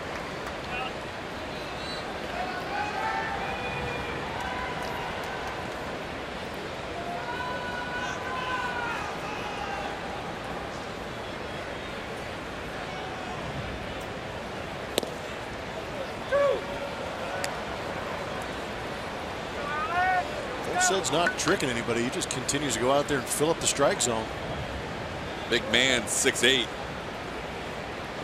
Right-hander's done a nice job coming out of the bullpen in an emergency situation. Bregman goes down on 3 pitches. Bregman felt like he foul tipped that, but he goes down swinging for the final out. 1, 2, 3 innings, 6 in a row, retired.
On AT&T Sportsnet is presented by Southwest. Yes to low fares with nothing to hide. That's transparency. By Jack in the Box. Come try the new really big chicken sandwich combo for just $3.99 for a limited time only. And by the all-new 2017 Nissan Titan with America's best limited truck warranty. See dealer for warranty details. 5th inning baseball, 2-1 White Sox. Dallas Keuchel facing the top of the order, Tim Anderson. Anderson, Yoan Moncada, and Jose Abreu. Keuchel has recorded 12 outs tonight, 6 on the ground, 6 strikeouts.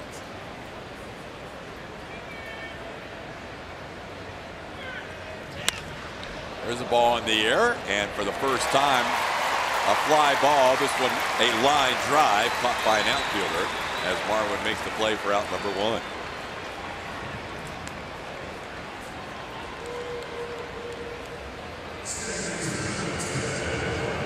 I'll bring up Yoan Moncada. Moncada walked and scored the game's 2nd run.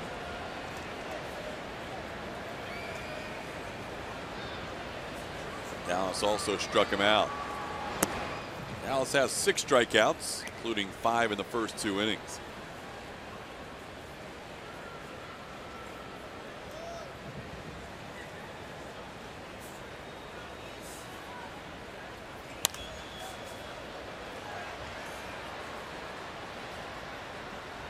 Slicing into the crowd, it's 1-1.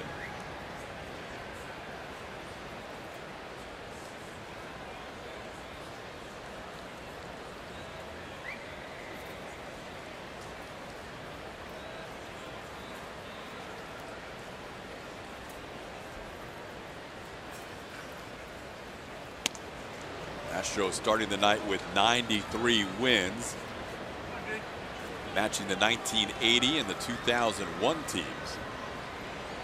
One more win will give them the most in this millennium in franchise history, and the most since 1999. Foul ball. 2-2. The Astros at one point needed to go 13-4 to get to 100 wins. Now they're on a 6-game winning streak. They only have to go 7-4 in their last 11, which seems much more manageable. And they still have an outside shot if they go 9-2 of matching the 98 team record of 102 wins. There's a swing and a miss. McCann goes down for the second time. 7 strikeouts for Dallas. Don't miss the final regular season home game of 2017 and Fan Appreciation Night. Fans in attendance for the Sunday night home finale will get a 2017 team photo and 2018 schedule pen presented by Saltgrass Steakhouse. Visit Astros.com/promotions for tickets and info. Here's Jose Abreu.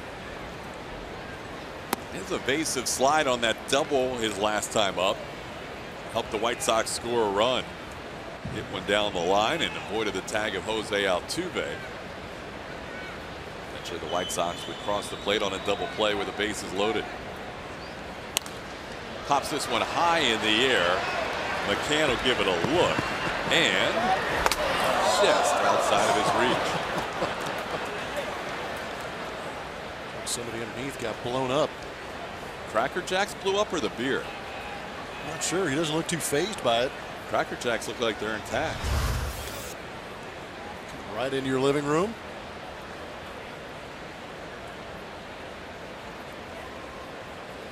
What's Cracker Jacks? There's a new toy surprise. Wow. That was a good one, yeah. Weren't anticipating that.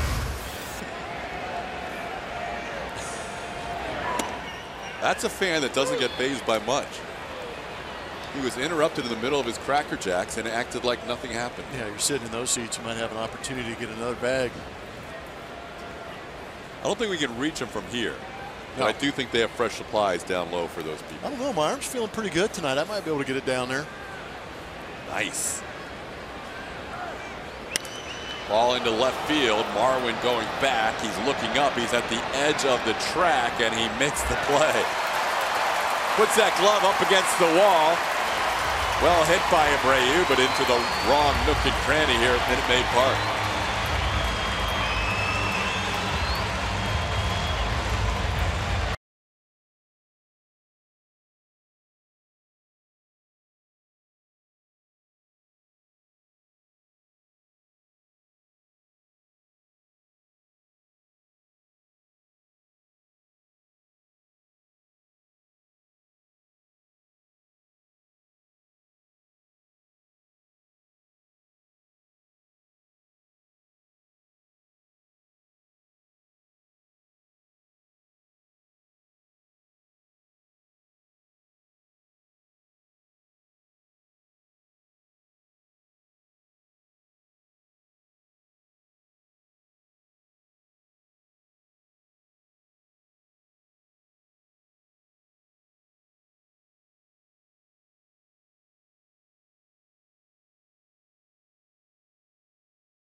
2-1 White Sox, and it's time to name that Astro. This is presented by your local Honda dealer. We give you 3 clues. Then you guess by tweeting us at ATT Sportsnet SW. Trade-in value, Death Wish, Miami Vice. Jeez, some angry clues. Yeah, they are. All right, that's all you get. Good luck. We will reveal the result later. TK. Trade-in value, Miami Vice. The Death Wish is throwing me off. I always think of Danny Darwin. Dr. Death. On the ground, off the bat of Carlos Beltran. Bullpen action going for the White Sox as we start the bottom half of the 5th inning. But Volstad's done a nice job. He hasn't shown any signs of fatigue so far.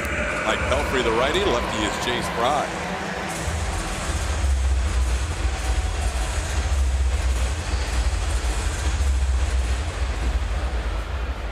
Facing the team that has scored more runs than anybody in baseball. Yankees are making a run lately at the Astros run lead. Yankees scored 11 yesterday while the Astros put up 4. There's a ground ball to Saladino on 2 pitches. Volstad has 2 outs. Ground out by Beltran and a ground out by Gurriel. That means Brian McCann will automatically take the first pitch. And knowing McCann, he'll probably take 2. Yes. Because he knows Dallas Keuchel could use a breather, and Brian's going to not have to worry about facing this pitcher who he hit a home run against his last time up, as Rick Renteria is going to the bullpen. So Volstad with 2 pitches and 2 outs in this inning. He ends up with 4 innings of work and only allowed 3 hits and a run. He gets pats all around. Nice job by the White Sox reliever. We'll tell you about the new lefty when we come back.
Be a member of the 2018 Coca-Cola Shooting Stars team. As a member of the Shooting Stars, you'll be an ambassador for the Houston Astros brand throughout the year. Visit astros.com/shooting stars for audition information. We'll be coming up in November as we play in the bottom half of the 5th inning. 2 outs, nobody on. Chris Volstad did a good job out of the White Sox bullpen, and now with Brian McCann due, they go to the lefty, Chase Fry. Chase Fry came in and pitched in yesterday's game. I mean, on the game on the 20th, which was yesterday. Gave up 1 hit, didn't record an out. That's 2 of his last 3 outings where he's failed to record an out. He's also given up an earned run. It was last night. Also, fastball, cutter, curveball, and a changeup. He faced Josh Reddick in last night's game, and Reddick hit that high towering fly ball to center that Adam Engel couldn't track down, and then went for a triple. McCann does take the first pitch. It's a breaking ball for a strike. Back to that home run. First pitch attack into the upper tank for Brian McCann, getting that 15th home run of the season.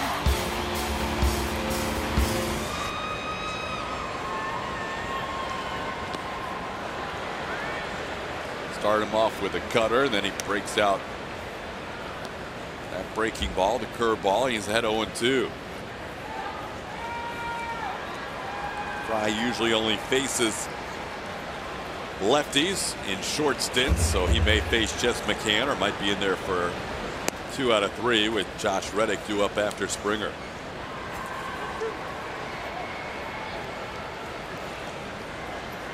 Springer would like to get a shot in this inning. Astros down 2-1. We're playing the 5th. Fry doesn't get the chase there. McCann down early, now back to a 2-2 count.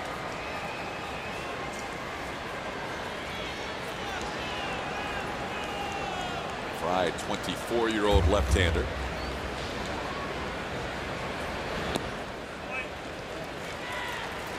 Trying to get McCann with that same pitch, and Brian not biting.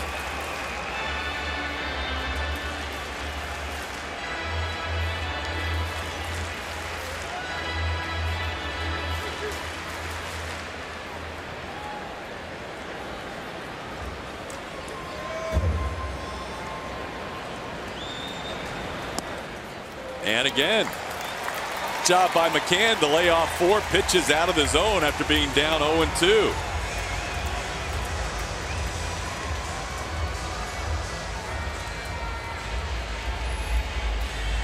Well, Fry will only face 1 batter tonight. Rick Renteria out of the dugout. And Fry fails to record an out for his 4th consecutive appearance. We'll tell you about the new pitcher when we come back.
Plenty of time to figure out Name That Astro. It's presented by your local Honda dealer. We gave you 3 clues: trade-in value, death wish, Miami Vice. Do you guys have it up there? Circle of death. There you go. There you go, Chris Stavinsky. Thanks for playing. Quite a player to be named later. Yeah. TiVo, tonight's Name That Astro. New pitcher for the White Sox is Mike Pelfrey. Seasoned veteran, 20 starts under his belt. Has not been a good year for Mike Pelfrey. 3-11 record, the whip over 1.5. A little bit better out of the bullpen with that 3.75. George on the ground. Abreu has it. And on 1 pitch, Pelfrey gets the final out of the 5th inning. 2-1 White Sox.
Astros trailing the White Sox, but if they can get a lead here for Dallas Keuchel and get the win, they'd be doing something pretty special, as Astros starters have earned a win in all 6 games on their current winning streak, and last time they've done that for the Astros, 2005. And I was talking to the manager about this before the game, who started to reminisce a little bit about this starting rotation and what they've been through all season long, and was saying that, you know, I remember the stretch when the starters couldn't get through 5. He remembers the stretch when the top of the rotation was really dominating, and then they really struggled on the back end, and then that happened to flip, and all the injuries. So you look back at the body of work and how the Astros got here, it's pretty incredible. But to see them put together this nice streak right here, and to hand the ball off to one another and kind of compete every night that they go out there, to see what the next guy can do is really good for the morale of this team as they finish up the regular season. He also said that maybe some of these innings that they didn't pitch earlier in the season with some of these injuries means that they have fresh arms here too, and they are ready to do something great in the postseason. TK. Yeah, that's the silver lining out of all the injuries, Julia. You're right, is that nobody is really going to be taxed in terms of innings pitched. Nobody will be more than 150 innings as an Astro other than Mike Fiers, and he just barely eclipsed the 150 plateau in his last start. Dallas has an outside shot depending on their plans. Right now he would be scheduled to go the final day in Boston, coming in with 133 2/3 innings. He would need basically a 3rd start to get to 150 innings this year, and I'm not sure if he'll get that 3rd start or not, and if so, it might just be limited. 0-2 to Avisail Garcia into right field. Reddick is there. Since Dallas pitched around Garcia to load the bases back in the 3rd, he is now retired 9 in a row. Time now for our league leaders, brought to you by Houston Methodist. Starting opponent batting average since September 4th. The Astros second on that list behind the Dodgers at .217. Some playoff contending teams on that list. Championships have a tendency to lean on those pitching staffs when you're going for wins late in the season. Those teams are stepping up. Here's a ball into center field. Kevin Smith with a base hit. Smith grounded into a double play with the bases loaded. That's the only time Dallas has retired him. He's now 4 for 5 with a walk this season against Keuchel. 5 hits allowed by the Astros lefty. Will Harris has started to throw in the Astros bullpen. He began at the start of the inning. Dallas at 92 pitches.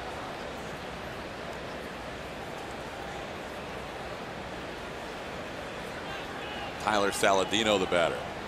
Is it bad that every time we show that bullpen shot, I do not look at the pitcher? I'm watching the guys in the background. I did that time.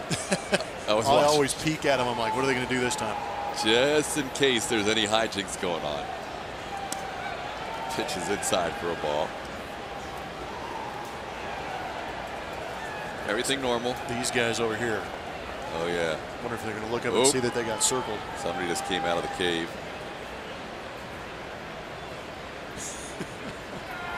Playing coy right now. 1-0 pitch misses. It's 2-0. Take your word for it. That was a pretty darn good pitch from Dallas Keuchel.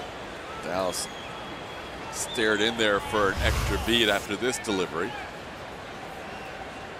Yeah, that's Keuchel zone down there. Definitely a pitch he'd like to see called a strike at the knees. It's now 2-1 on Saladino.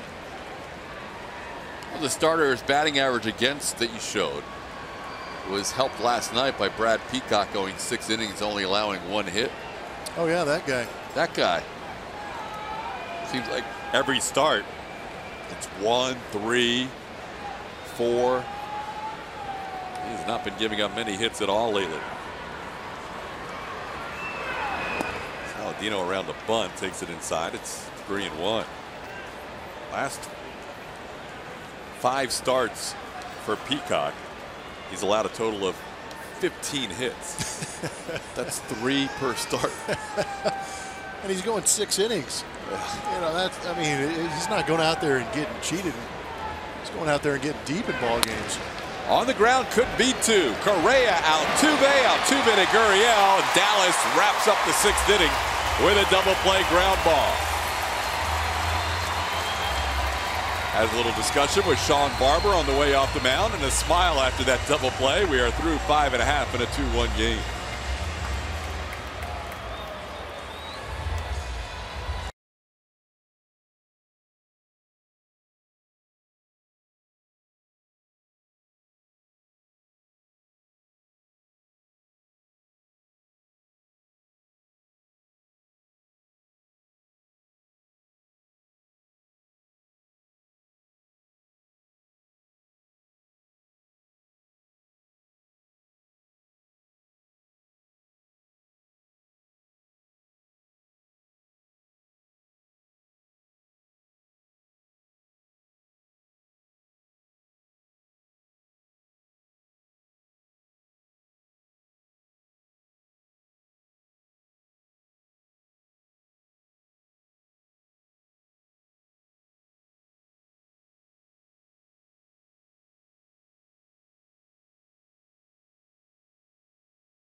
Sixth inning, Astros down 2-1. This has been a pretty close series throughout. Astros winning 3-1 on Tuesday night, beating the White Sox last night 4-3, and tonight trailing in a 2-1 game. Josh Reddick will lead things off against Mike Pelfrey. It's been an all bullpen night for Rick Renteria and the White Sox after Carson Fulmer left after 3 batters in this game. Reddick takes a called strike. It's 0-1. Josh has walked and flied to center field, looking to extend a 9-game home hitting streak.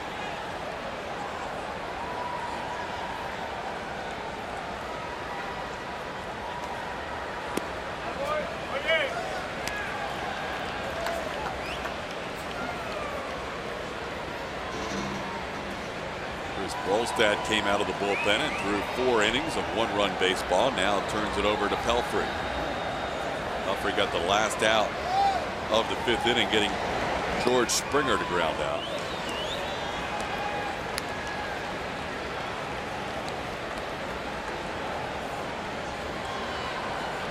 Reddick, Jose Altuve, and Carlos Correa.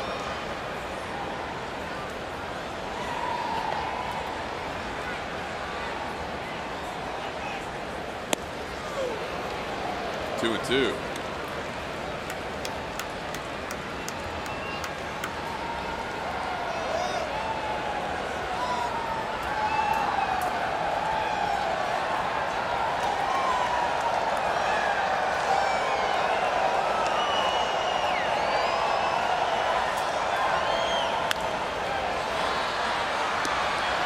Saladino, the third baseman.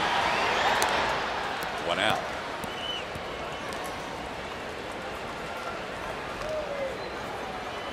Astros haven't had a lot going offensively since the 2nd inning.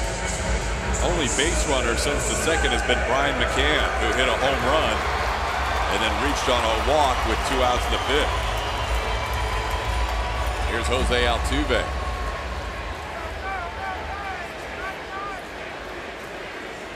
Gary Chance, Blummer. I want him to back it up right here. Altuve almost never gives the fans enough time to get the chant going. That's not a. It's not an ambush type swing either. was a 2-strike, oh my gosh, swing on the first pitch.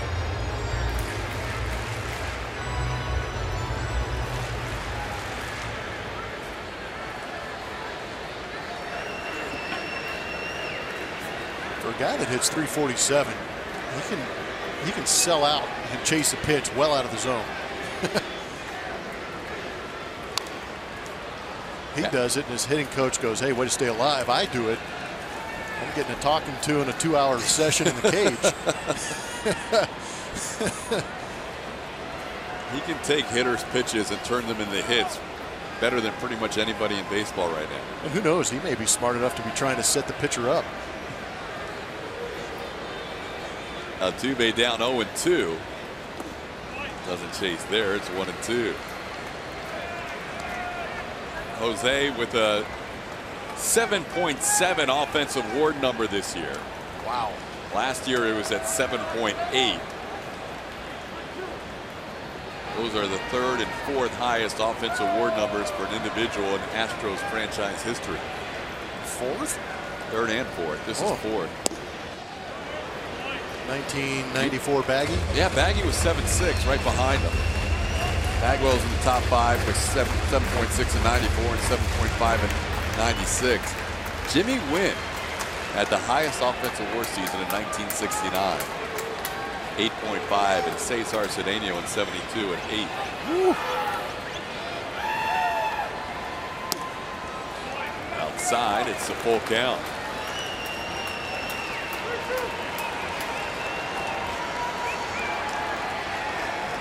Phil Boudreau, our outstanding statistician all year, in his final game with us tonight, providing those numbers for us. It's pretty good. We do have one more telecast here tomorrow on AT&T Sportsnet. Then the last 2 home games of the season will be a national broadcast.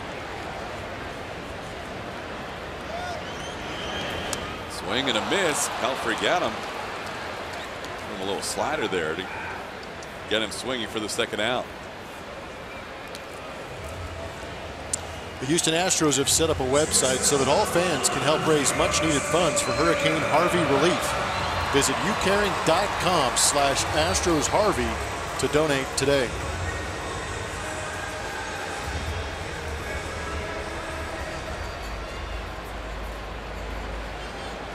Yeah, thoughts on a lot of people's minds right now, including the guy at home plate. Definitely. On what's going on after Hurricane Maria went through Puerto Rico.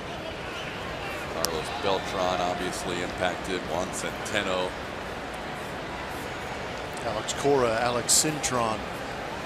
2 coaches that are on that bench.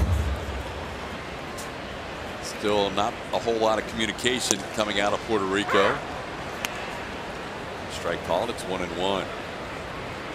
Yeah, a lot of the stuff that we're seeing on social media and a lot of the reports we're getting back do not sound good. Power could be out for an extended period of time down there. Correa has grounded into a double play and grounded out. Carlos had that average heading into the All-Star game right around 320. It's down to 298 now.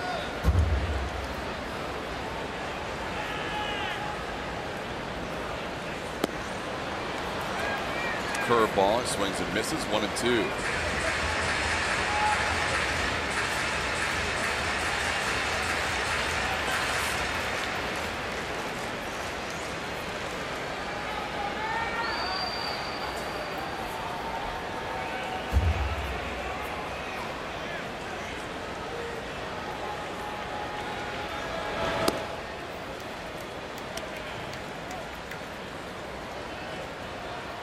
Correa's 1 home run since coming back from the DL came on Sunday on clinching day. And the Astros wrapped up a sweep against the Seattle Mariners and wrapped up the AL Western Division.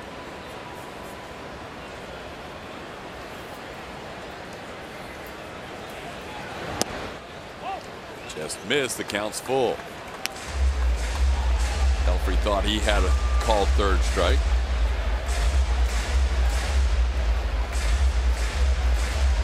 Seattle went back home after that series. They're in danger of being swept at Safeco by the Rangers. They played tonight. Texas winning the first 2 games of that series.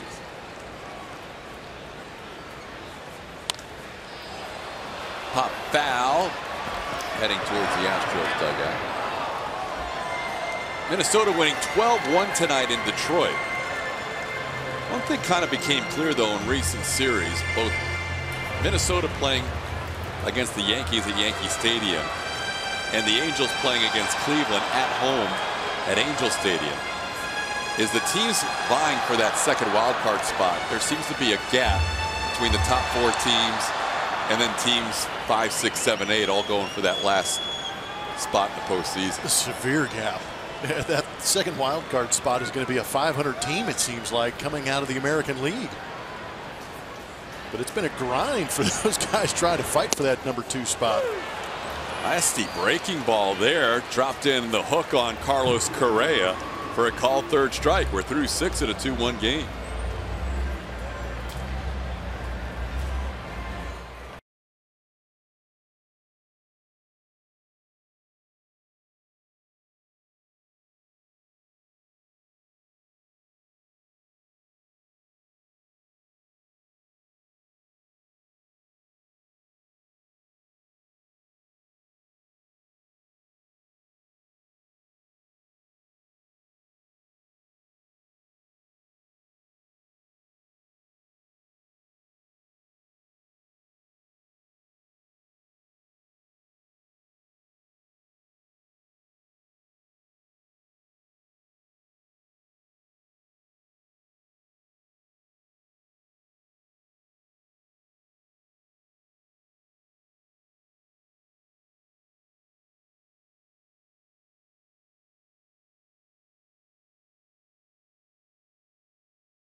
Thanks for voting in our Chevy Stroh poll.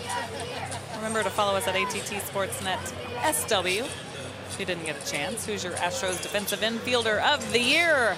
Alex Bregman wins with 38% of the vote. Altuve coming in second with 26. Let's take a look. Some of Bregman's team this year.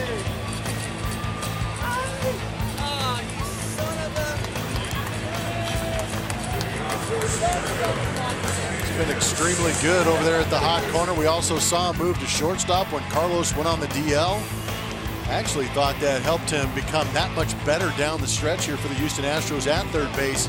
Is going back to that natural position at shortstop where the footwork became extremely good. He's been showing that athleticism at third base here in recent days. A great defensive year for Alex Bregman, and he's matched that up with a really strong second half at the plate. As we head to the 7th, new pitcher for the Astros, Will Harris, delivers a strike. Will looked good the other night. Pitched a couple days ago against these White Sox. Went an inning, got himself a punch out. Got his 19th hold on the season. Only threw 10 pitches doing it. Will face the bottom 3rd of the order for the White Sox. Garcia chops one foul. It's 0-2. Dallas ended up going 6 innings. Keuchel allowed 5 hits. Couple of runs, 3 walks, and 7 strikeouts. Only one of the walks came around to score, but he did walk in a run when Reimer Liriano would not chase once he got down to the count. But overall, you'll take 6 innings and 2 runs on any given night. Fortunately, Dallas didn't have much run support tonight, so that streak of starters picking up victories will end at 6. 1-2 the count to Willie Garcia.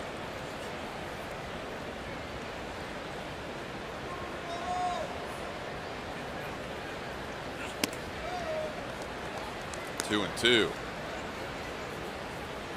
Garcia, another one of those guys 25 years or younger in their lineup.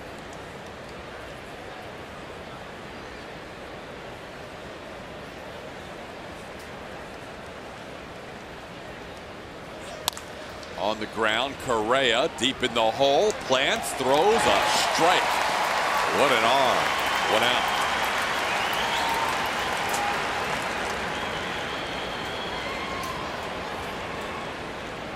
Another guy making a tough play look easy, but he does a good job in getting himself in position, catching that backhand play with his right foot planted.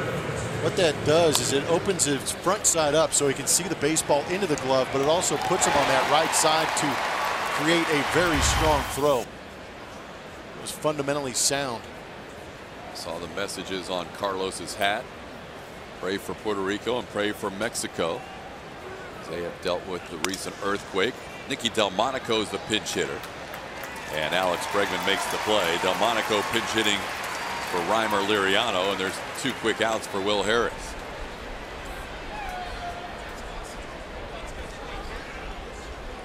No lefty starting tonight with Dallas Keuchel on the mound. Delmonico gets pinch hit AB, and now it's Adam Engel's turn.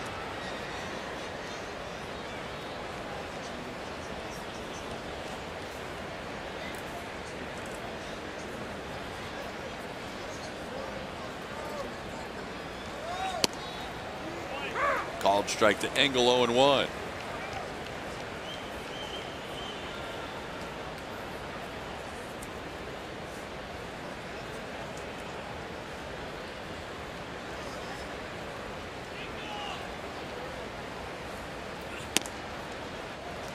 Harris faced Garcia, Davidson, and Anderson in the first game of this series.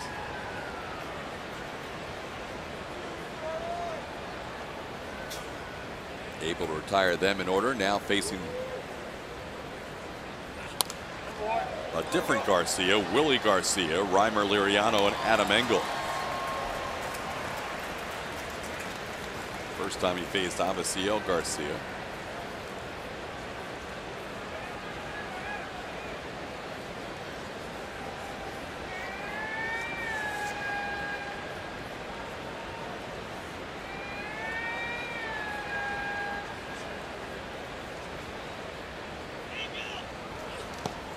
He gets Engel swinging. McCann's going to have to make the throw down, which he does to retire the White Sox center fielder. Another strong inning for Will Harris as he goes 1-2-3 in the 7th.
Leading the Astros 2-1. And this week on Astros Bases Loaded, the team was discussing one of their favorite pastimes, and Jeff Bagwell is explaining his iconic batting stance. But I will tell you there's a brand new one coming on tomorrow, Friday, that's at 6 o'clock before Astros pregame, and it covers the clinch. It covers Sunday's celebration. Hear from the players and the coaches on being crowned the AL West champs, as well as we asked some of these guys what they would change about the game of baseball, and that was actually really interesting. Some don't want any change at all, and then went on to talk about things that they did not like about the game of baseball. Maybe if they were commissioner one day, they would change it. But anyway, that's all coming up Friday, tomorrow, 6 o'clock right here on AT Sportsnet. TK. All right, Julia, 7th inning stretch time at Minute Maid Park, deep in the heart of Texas, playing in the background. And the new pitcher for the White Sox is the right-hander Gregory Infante. Saw Infante throw 10 pitches yesterday. It was a fastball in the mid-90s. Slider, curveball, changeup, making that 48th appearance for the Chicago White Sox. See if the Astros can get something rolling here in the 7th inning in this 2-1 game. Please. If you are not named Brian McCann, you have not reached base since the 2nd inning. Only a home run by McCann and a walk issued to the Astros catcher. The only 2 base runners for the Astros since the 2nd. It'll be Marwin, Alex Bregman, and Carlos Beltran. And a breaking ball starts him off with a strike. It's 0-1. Marwin hit a deep fly ball his first time up and also is grounded out.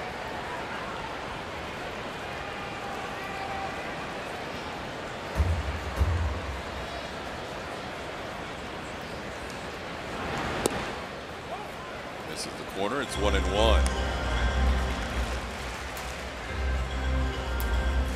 Infante faced Cameron Maben and George Springer in last night's game. Francis Martes warming up in the Astros bullpen. A good, strong top of the 7th inning by Will Harris.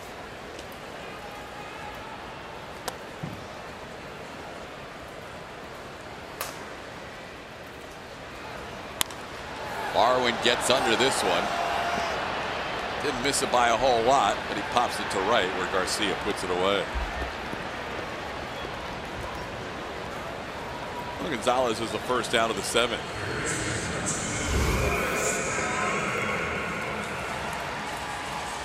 Good pitch to hit.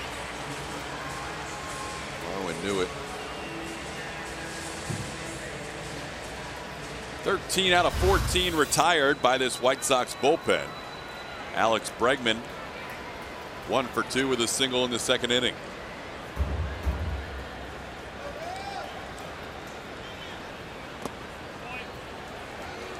White Sox bullpen last 7 games before tonight had an ERA of 7.36, but tonight they have been outstanding. They have thrown 6 innings of 3-hit, 1-run baseball.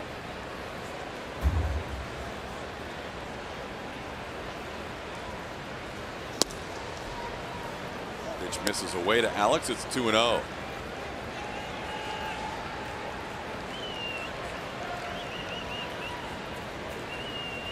Astros trying to keep pace and stay a game and a half behind the Cleveland Indians for the best record in the American League.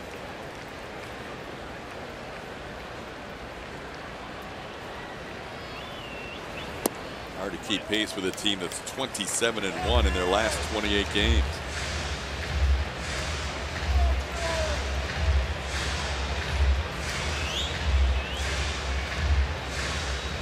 Indians had a day game today in Anaheim. They will play the weekend in Seattle.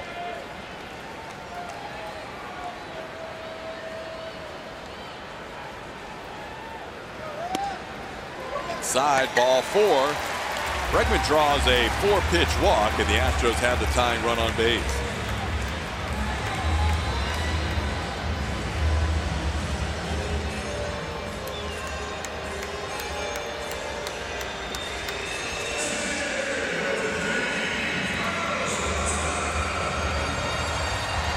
And a lefty, Aaron Bummer, warming up in the bullpen. Sometimes you'll see teams turn Carlos Beltran around.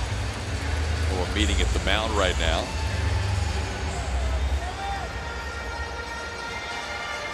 Rick Renteria may be asking his team to stall. And he was. He comes out of the dugout. And they will, in fact, turn Carlos Beltran around, it appears. No signal yet from the White Sox skipper.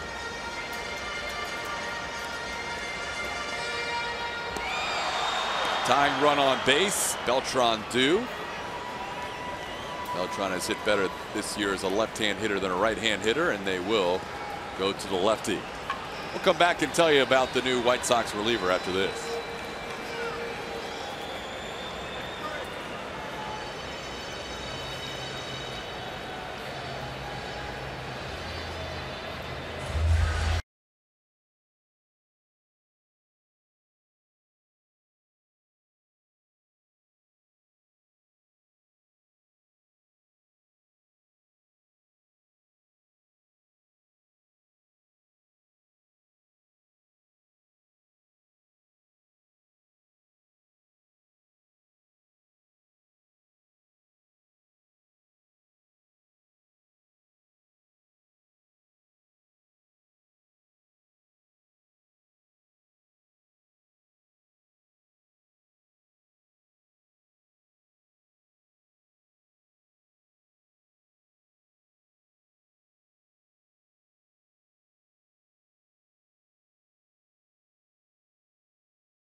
The seventh inning, the most popular way to follow the Astros postseason push is MLB.com at bat, the #1 app for live baseball. Enjoy game day, video highlights, StatCast, news, and more.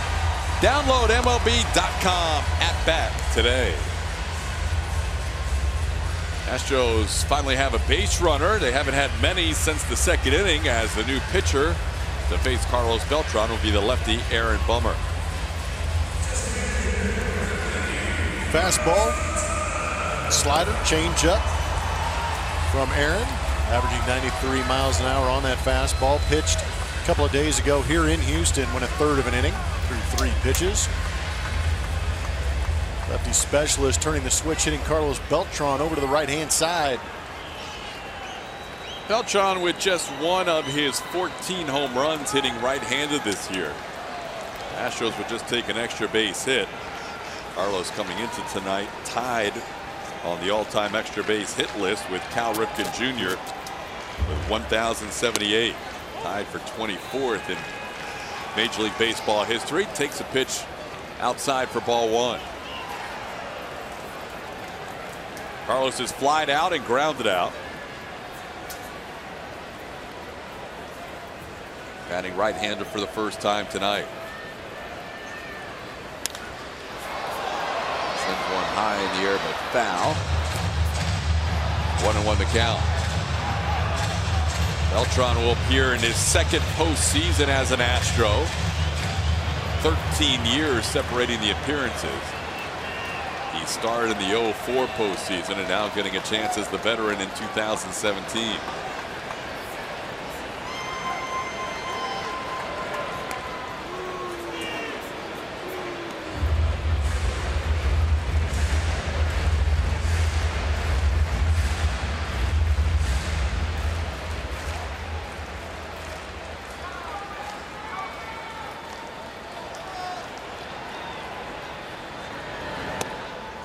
Upstairs, 2-1. Carlos played in that game against the Houston Astros in New York when he was a part of the Yankees in that American League wild card game. Catches the corner, 2-2.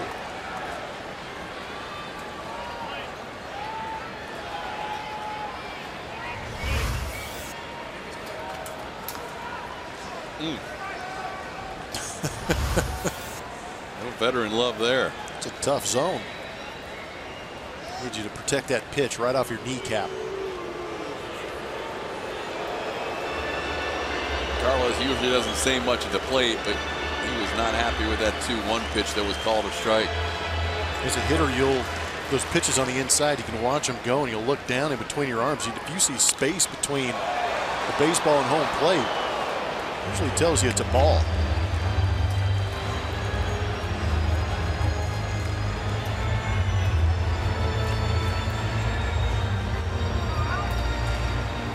Bummer. What? Bummer turns 24 tonight. Happy birthday to Bummer. Blummer.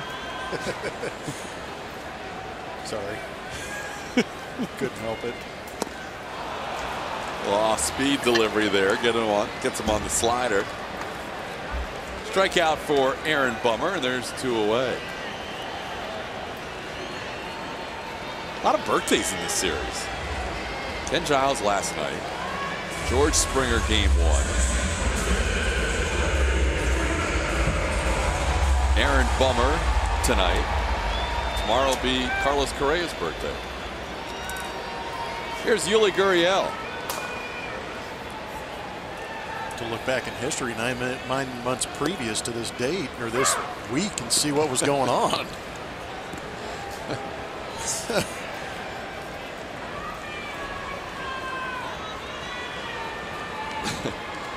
0-1 the count.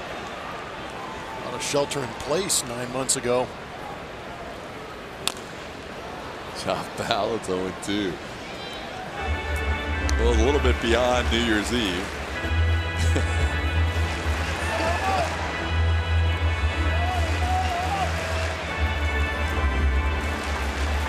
Yuli 1 for 2 tonight. Has that average sitting at 299.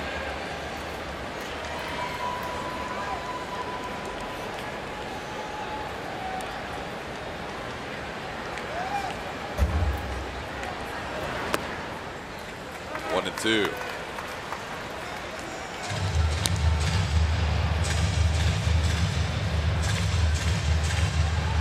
Astros this year have won 13 games when trailing after 6 innings.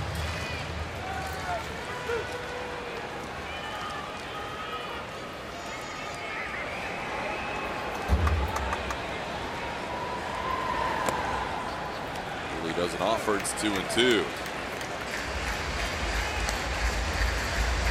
They also have 8 wins when trailing after 7.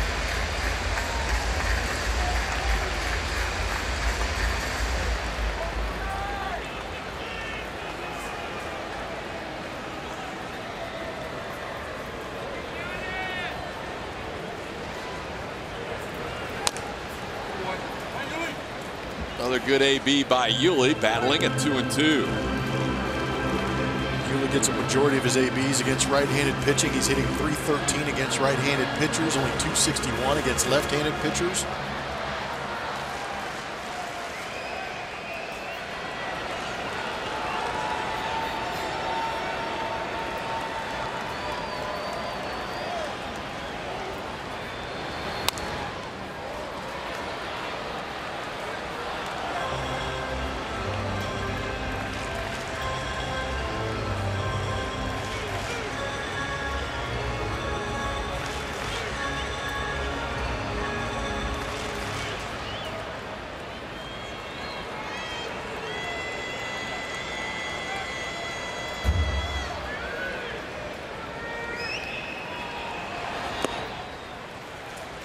In the dirt.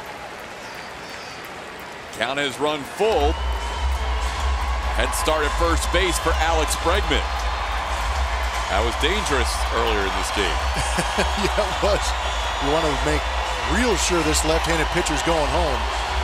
Bregman got picked off second earlier on a 3-2 2-out situation.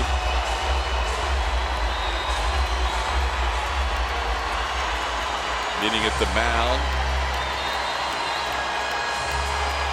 Bummer and the catcher Kevin Smith. Fans getting into it.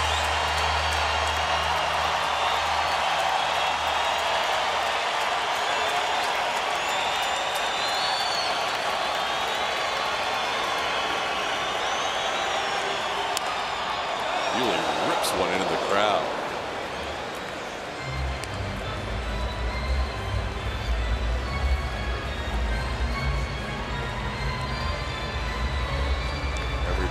is concerned with line drives into the crowd, even more so with the recent events at Yankee Stadium. Oh, man. Minute Maid Park, one of those stadiums, one of those ballparks where the netting has been extended beyond the dugout. That one just went past the edge of the dugout into the crowd. And we'll see almost every major league stadium soon have those nets extended beyond where they are in most stadiums now. 3-2 pitch, swing and a miss. Gurriel goes down swinging. So Bummer comes out and strikes out Beltran and Gurriel, and we are through 7 in a 2-1 game.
Sox scoring 2 runs, 1 in the second, 1 in the third, and that has held up so far. Brian McCann has accounted for the Astros' only run with a solo home run in the bottom half of the 3rd inning.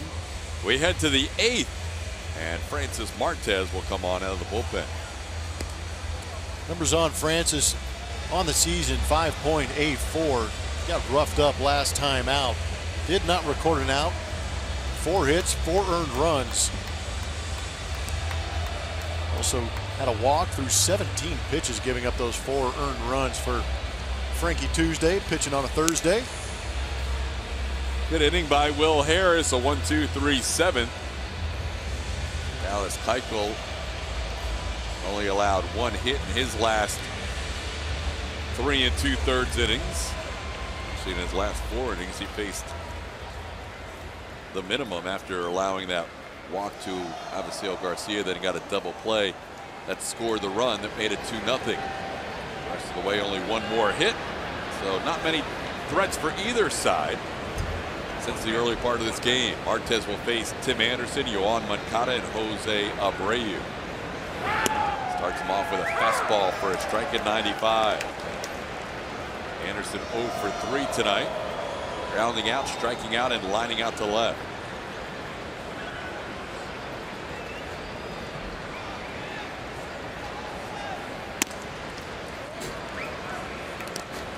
One on the count. Only 8 hits combined and 3 runs total. The series has not seen a ton of offense for either side.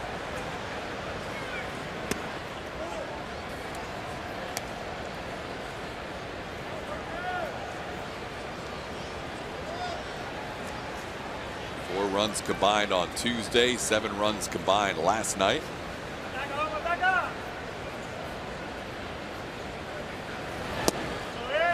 2-2 the count.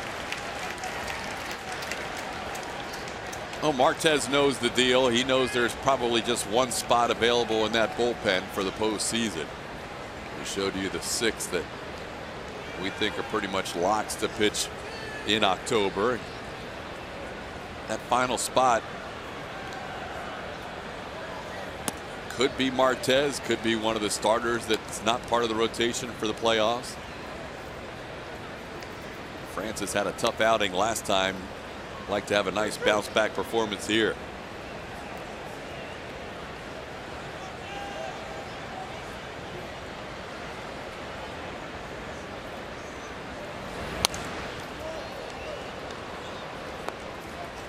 Fouled back, stays 3-2.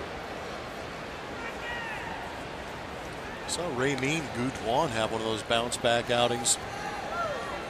He got thrashed a little bit in Oakland along with everybody else, then bounced back pitching against the Angels, going an inning, getting 2 punch outs. It's part of the learning curve for some of these young guys. You got to remember, Francis only 21 years old. In the air to center. Springer all the way back, still going back, looking up, and that ball's gone. Tim Anderson, the straightaway center field, hits his 17th home run of the year as he takes a 3-2 pitch out for a 3-1 lead.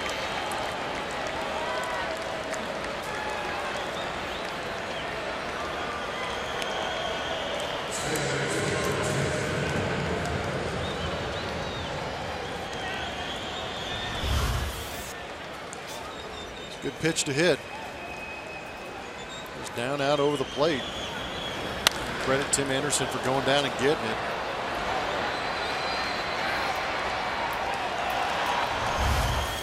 Seventh home run allowed by Martez on the season, and now he faces Moncada.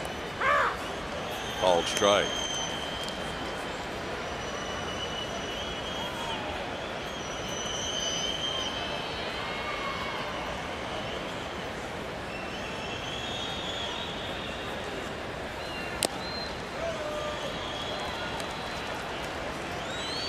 Francis ahead 0-2.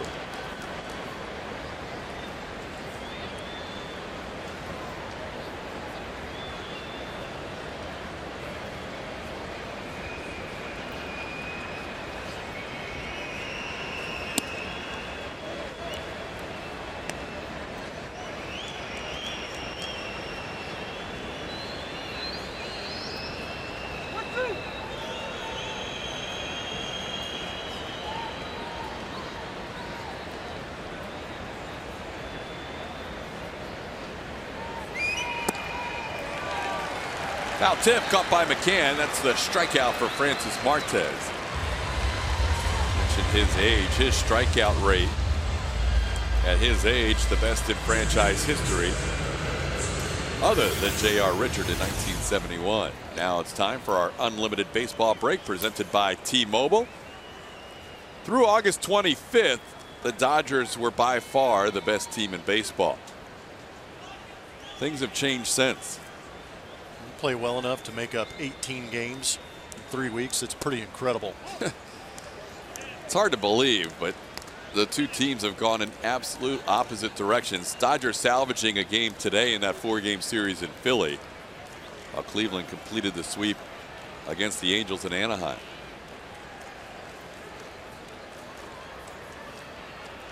The best record in baseball still up for grabs.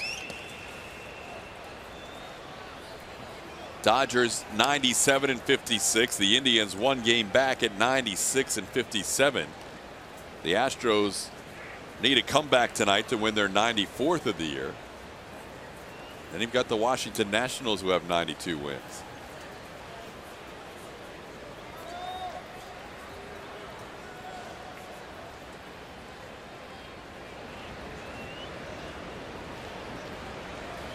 And it's important not just because you want the 1 seed in the American League, but National League records matter too, because this year the World Series home field advantage will go to the team with the best record.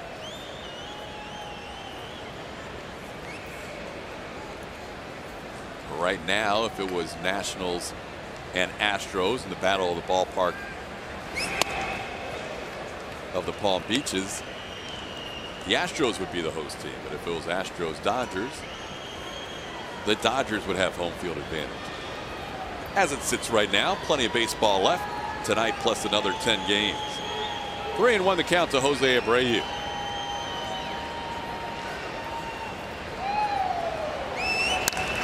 That ball's hit to deep center field. Springer going back on this one, and he stops on the track and makes the play 400 feet from home plate.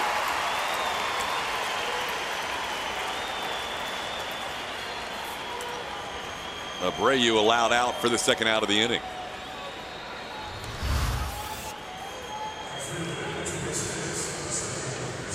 Got in on him a little bit, tied him up. George was on a dead sprint back there, making sure he got back in plenty of time to make that catch. That'll bring up Avisaíl Garcia. 1 for 2 tonight with a walk.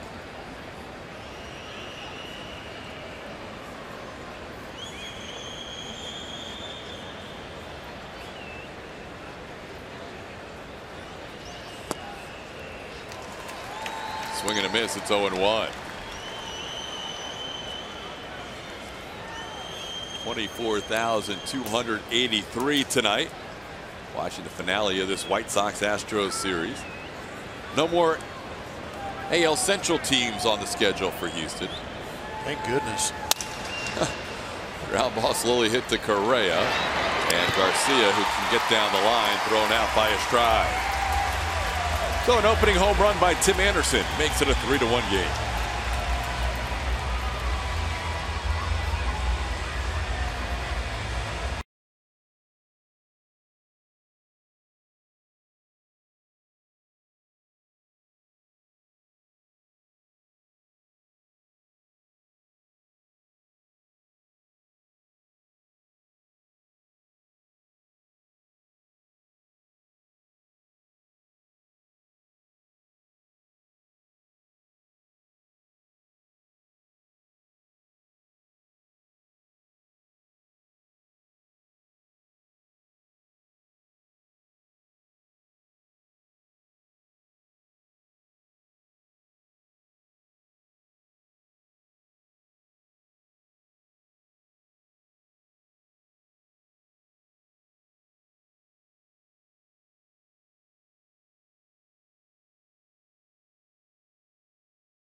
The 8th inning, White Sox leading the Astros 3-1. Aaron Bummer came on to strike out the last 2 batters he faced. In the 7th inning, the Astros do have a pinch hitter on deck. Ryan McCann due to lead off. Instead, it's Evan Gattis who has grabbed the bat.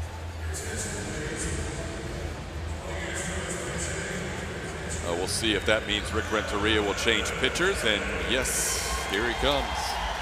The Bummer won't throw a pitch in this inning after warming up, with Gattis announced as a pinch hitter. We'll tell you about the new White Sox reliever when we come back.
trying to get this 8th inning started, but Rick Renteria had other ideas, bringing in Danny Farquhar out of the bullpen when he heard the announcement of Evan Gattis pinch hitting for Brian McCann.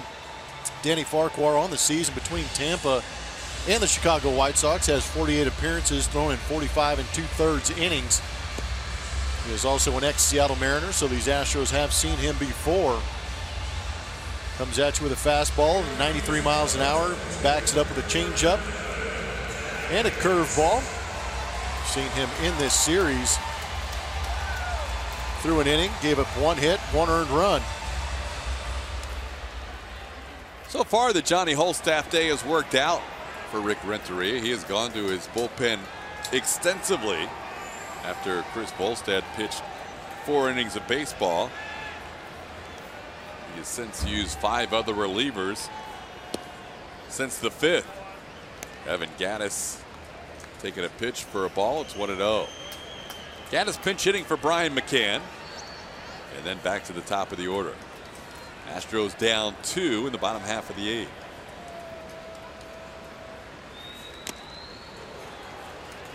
Gattis with a swing and a foul tip.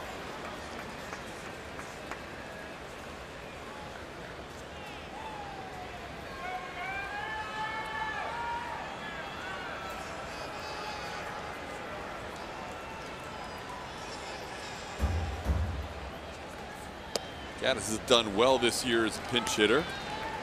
2 for 5 and 5 runs batted in. Had a bases clearing double in a pinch hit at bat against the Mariners earlier this year.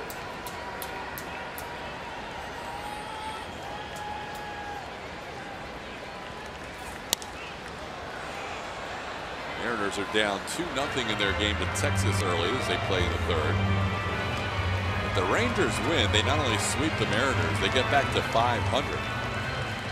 And in the process, they will be tied with the Angels. The Angels are now 2.5 games behind Minnesota in the wild card race because Minnesota won tonight in Detroit 12-1.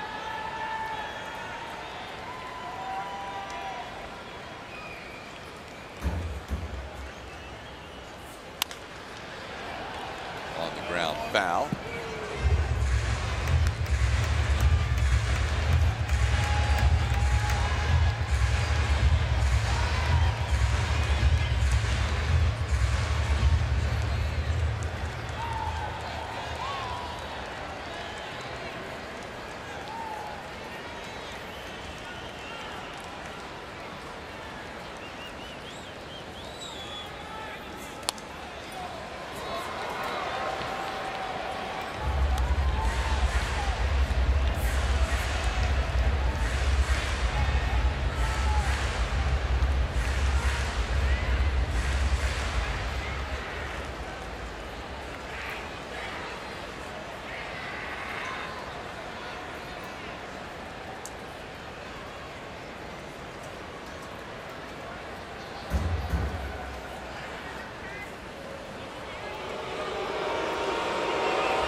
Farquhar gets Gattis for the first out of the 8th.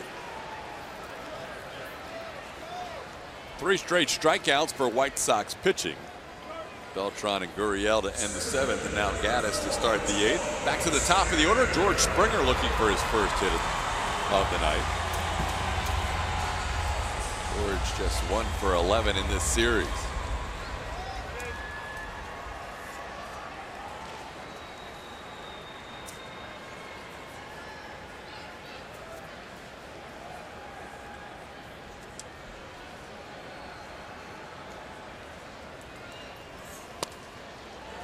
Helmet comes off in the first swing. It's 0-1.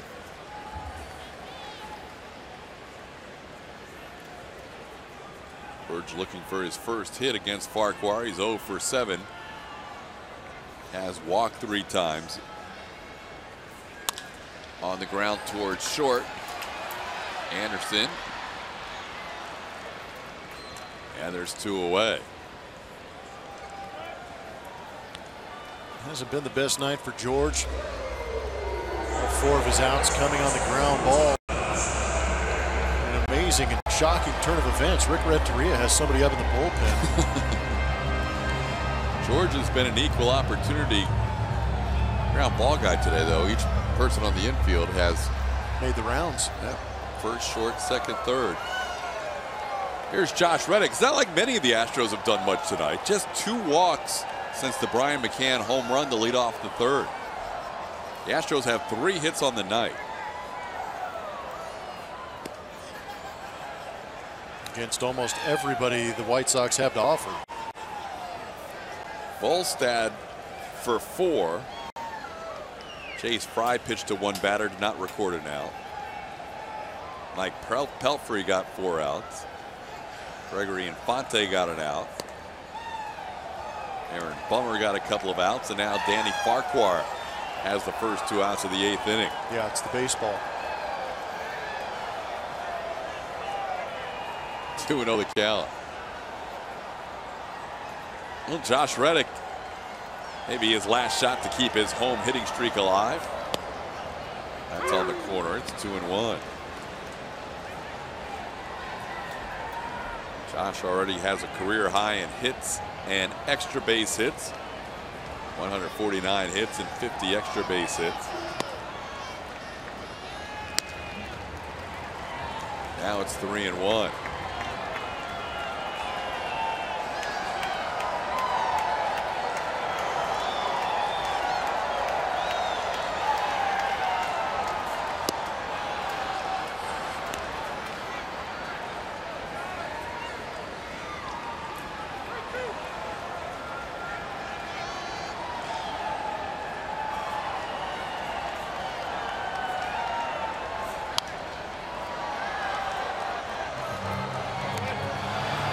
Stays 3-2 on Josh Reddick. Farquhar against left-handed hitters, basically 50% fastball, 40% changeup. A changeup on the 3-1 pitch. Into left field, hanging up there for Delmonico. Throws him a changeup there to record the final out. So 1-2-3 inning for Farquhar. We head to the 9th. It is 3-1 White Sox.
Baseball on AT&T Sportsnet is presented by Southwest. Yes to low fares with nothing to hide. That's transparency. And by Toyota. Let's go places. The elusive foul ball down the line. Finally, Nolan picks it up.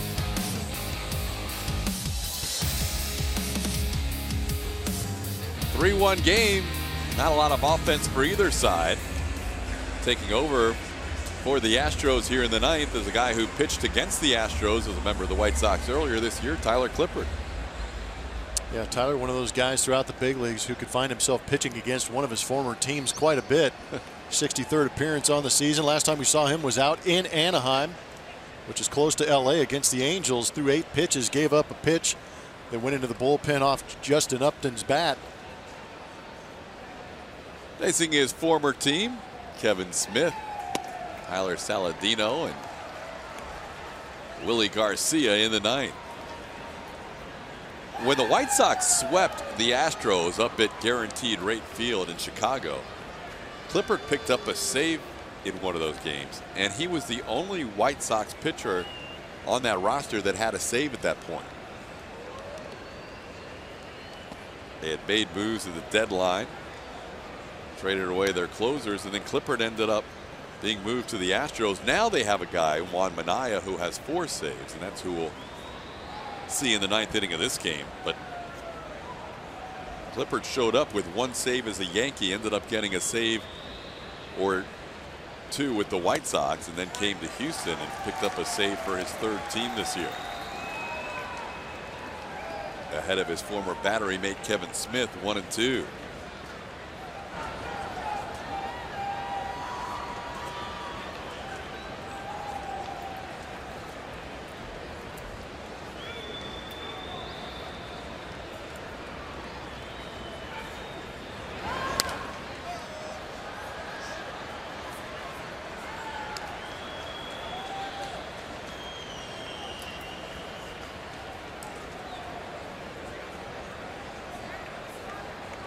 Smith is 2 for 3 tonight. One time he was retired. It was a double play with the bases loaded and a run scored.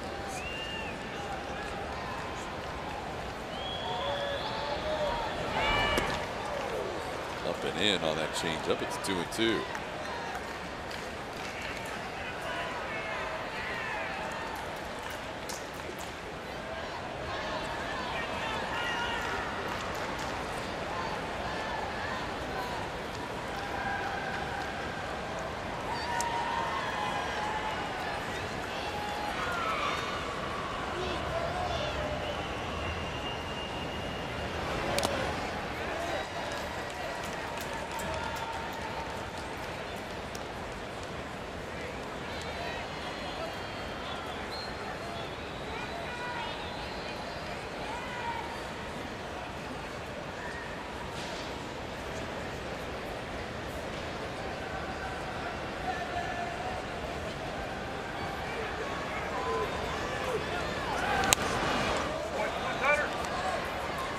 Smith hanging in there at 2 and 2. Smith's put up some good at bats in this season against the Astros.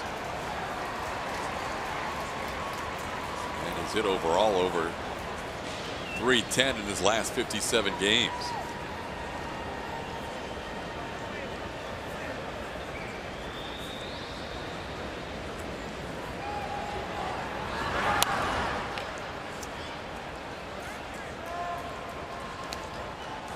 Last year, Clippard split time between the Diamondbacks and the Yankees, appeared in 69 games. Prior to that, the 2015 season, split time between the Mets and the A's and appeared in 69 games. Previous 5 seasons, he had appeared in at least 70 ball games. This is his 63rd appearance this year. Up in the air on the infield. Clippard being called off by Alex Bregman. And there's 1 out.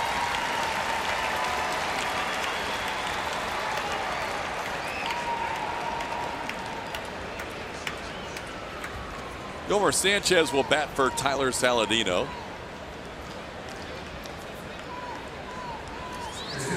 Looking ahead to the Astros in the bottom half of the 9th inning, they will have Jose Altuve, Carlos Correa, and Marwin Gonzalez.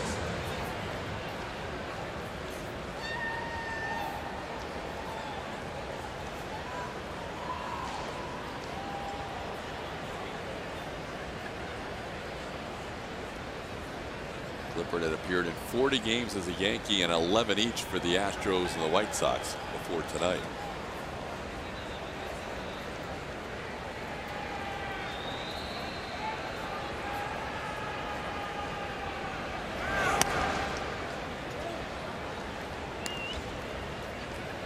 Sanchez was the leadoff hitter in the first 2 games of this series. Reached base a couple of times last night. A double and a walk and a run scored. Also drove in a run.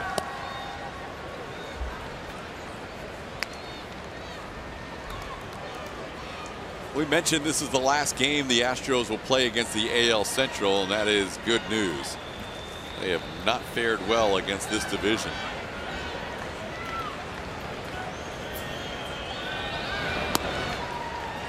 If they lose tonight, they will be 15-17 as a final mark against the AL Central. 20 games over within their division, 10 games over in interleague play. 18-12 so far against the East. Into right field, Reddick on the run, 2 away. Cleveland a big part of that losing record against the Central. Kansas City also had a winning record against the Astros, and if the White Sox win tonight, they will end up with a winning record against Houston. It's pretty amazing. That was early on against a Kansas City team that really stumbled out of the blocks.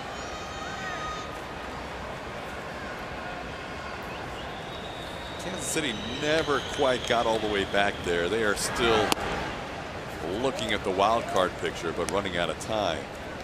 They did pick up a 1-0 shutout victory today in Toronto. But the Royals, as you see, still 3.5 games back, and a couple of teams between them and Minnesota for the second wild card.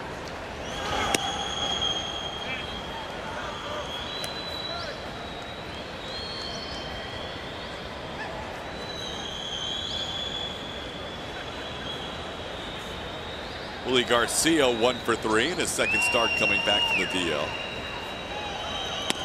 Changeup floats in there for a strike.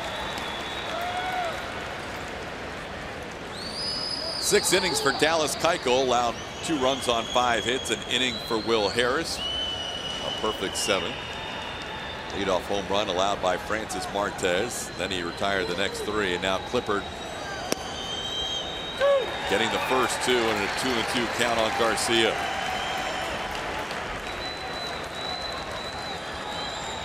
Only 2 hits for the White Sox since the 3rd inning. The Astros don't have any hits since the 3rd inning.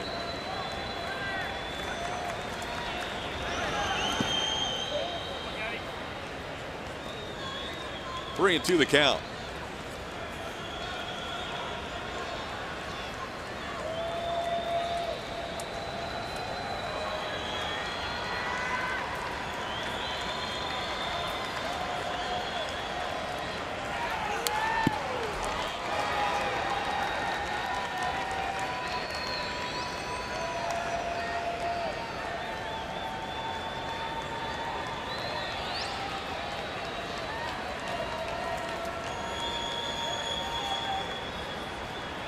Not going to lie, it hasn't been an overly interesting ball game. Just when you say that, they almost foul one back to us. That would have been interesting. That would have been. Not that lucky. Yeah, not 2 hits since the 3rd inning. This Astros offense has been really good on this homestand and just sputtering right now. Yeah, this series has not seen a lot of offense. It's been a pitcher-dominated series. That one's fouled. Gaddis gives it a look. Gaddis stayed in the game after he pinch hit for Brian McCann. Second straight game we've seen a new catcher coming in the 9th inning. Last night it was Juan Centeno.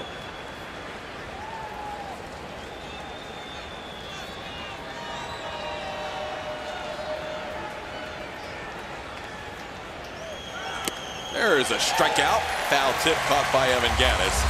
And we will head to the bottom half of the 9th inning. The Astros need 2, and they have Jose Altuve and Carlos Correa leading the charge.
Jose Altuve leading off the bottom half of the ninth inning. Astros need at least one base runner to bring the tying run to the plate, trailing 3-1.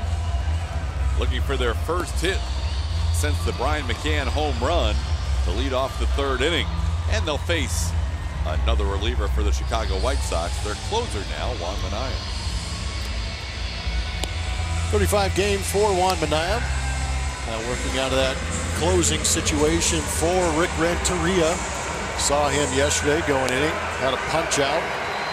Fastball around 94 miles an hour, slider, curveball, and a changeup. Throws that changeup almost 90 miles an hour. Well, not a lot for the home team to cheer about tonight. No, not yet. See if they can get the fans going here. Fans had an MVP chant going earlier for Altuve. Altuve, Correa, and Marwin Gonzalez.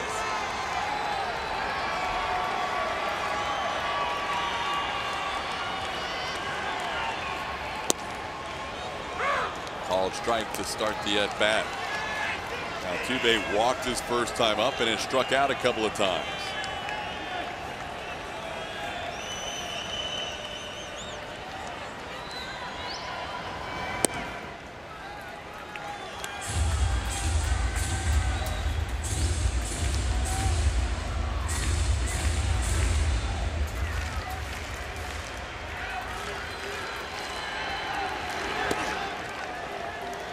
Ball stays in. It's 2-1.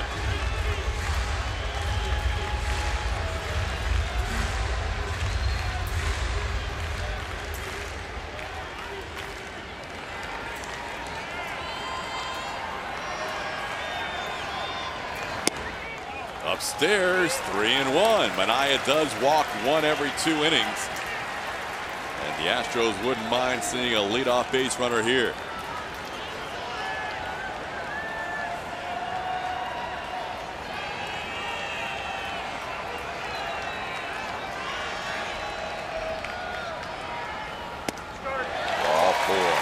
Tying run to the plate as Altuve draws a walk.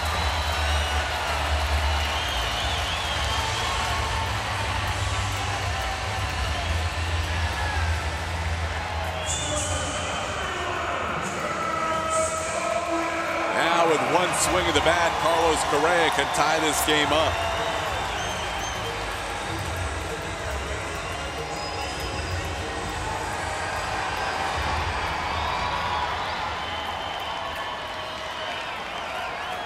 Correa, one home run since coming back off the DL and 65 at bats.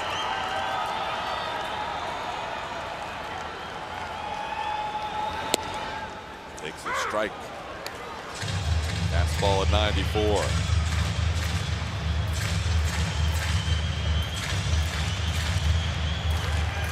Just takes one.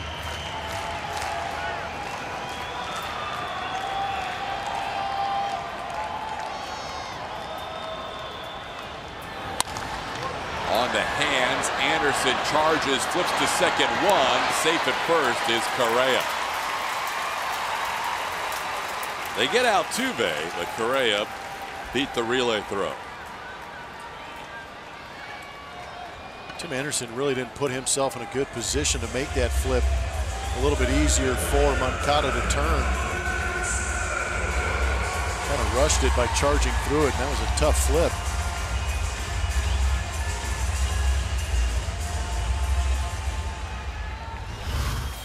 Ball not hit terribly slow, but when you come to the inside part of the diamond, it makes it a little bit tougher flip back across your body.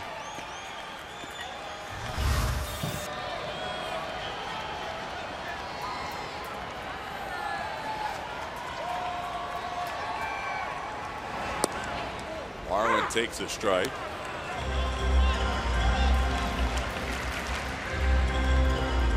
Has allowed 7 home runs this year. 5 of the 7 to left-hand hitters and 53 at bats.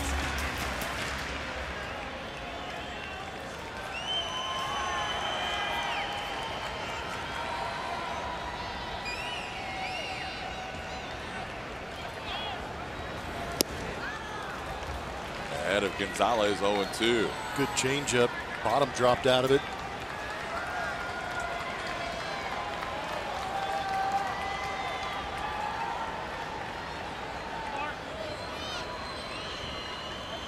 Gonzalez represents the tying run at home plate. 22 home runs on the season. 17 of those as a left-hand hitter.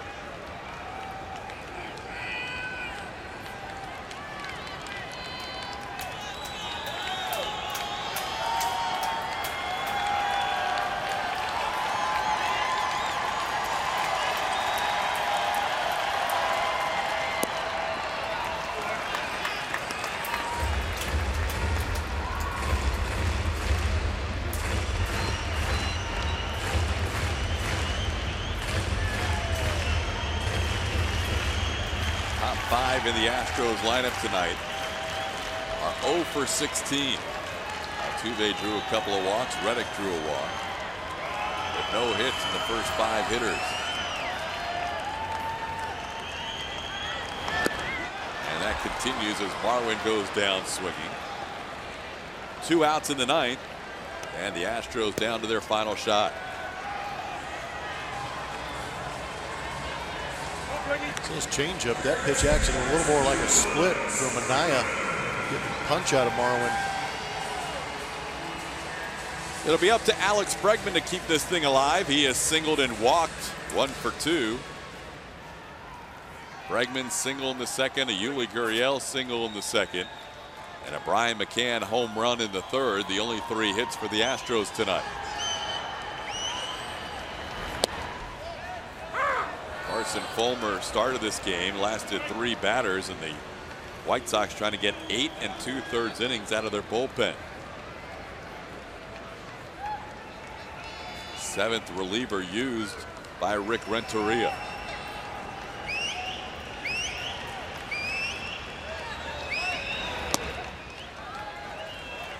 Chris Volstad would be in line to be the winning pitcher with those 4 innings of 1-run baseball. He has not had a win in the major leagues in over 5 years. Came here in 2012 as a member of the Cubs against the Astros on August the 10th.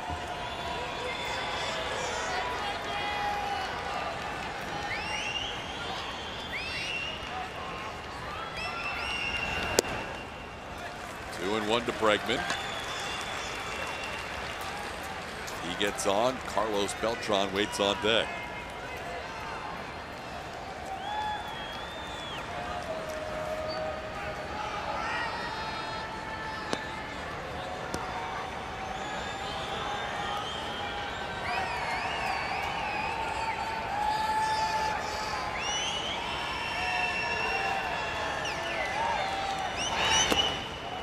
In the dirt, 3 and 1. Bregman showing patience.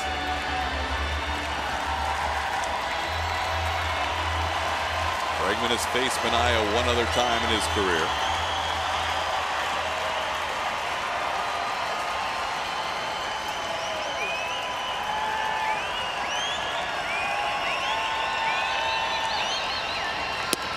Held up, no, he went around. 3 and 2.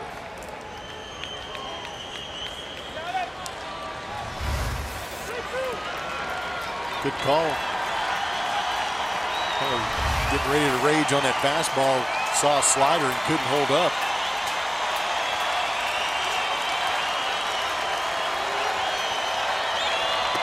Inside, backs him off the plate. That's ball 4. So the tying run is at first base. The Astros have 2 on with 2 outs. And Carlos Beltran will bat.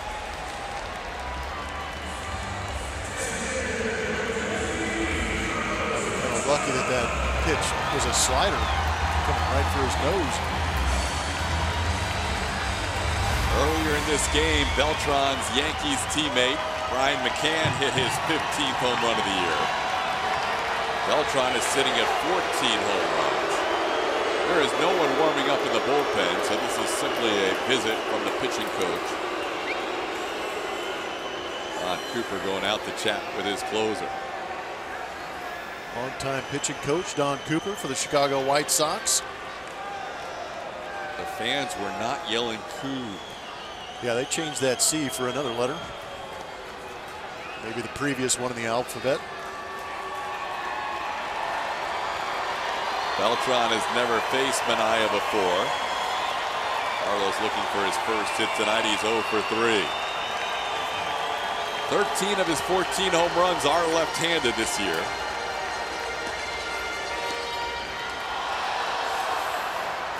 And the mound visit is over.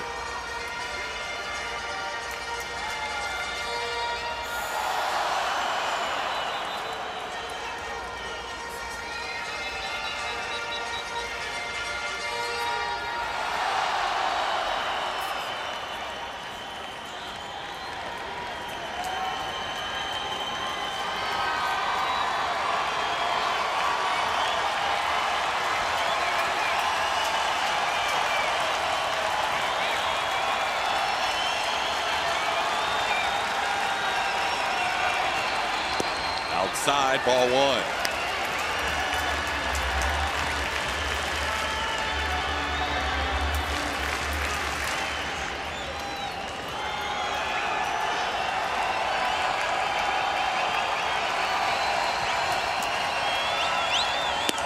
There's a strike.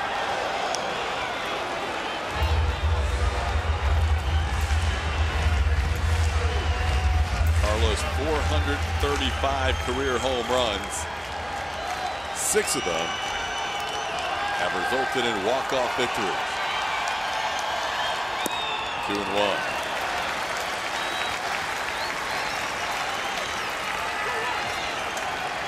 Just needed to hang that slider.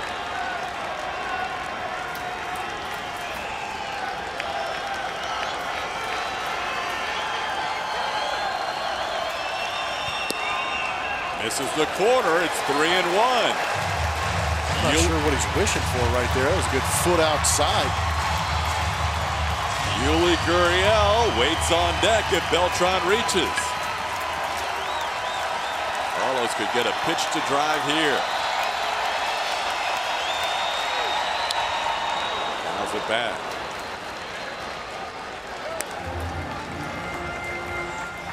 Beltran checks with Sean Barber to see if that was a strike. Felt initially off out of the hand that I thought it was a pitch off the plate outside, but I think Carlos is looking out over the plate. Chased a little bit, trying to do something big right here. On the ground, Moncada sliding play, takes his time and retires Beltran to end the game. The young rookie makes the play on the backhand to end this game and give the White Sox a victory in this series as they win the series against the Astros 4-2 with a 3-1 win tonight. Time now for our player of the game, brought to you by Academy Sports and Outdoors. Brian McCann with the McCann ball early. That would prove to be the only run for the Houston Astros. That bomb back in the 3rd inning off of Volstad. Also had a walk, but a perfect evening in the sense of that offensive scorecard for Brian McCann. So not a lot of offense tonight for the team that scores the most runs in baseball. The Astros limited to 3 hits in a run. The White Sox win the finale of this series. We'll tell you more about this one with the post-game show right around the corner.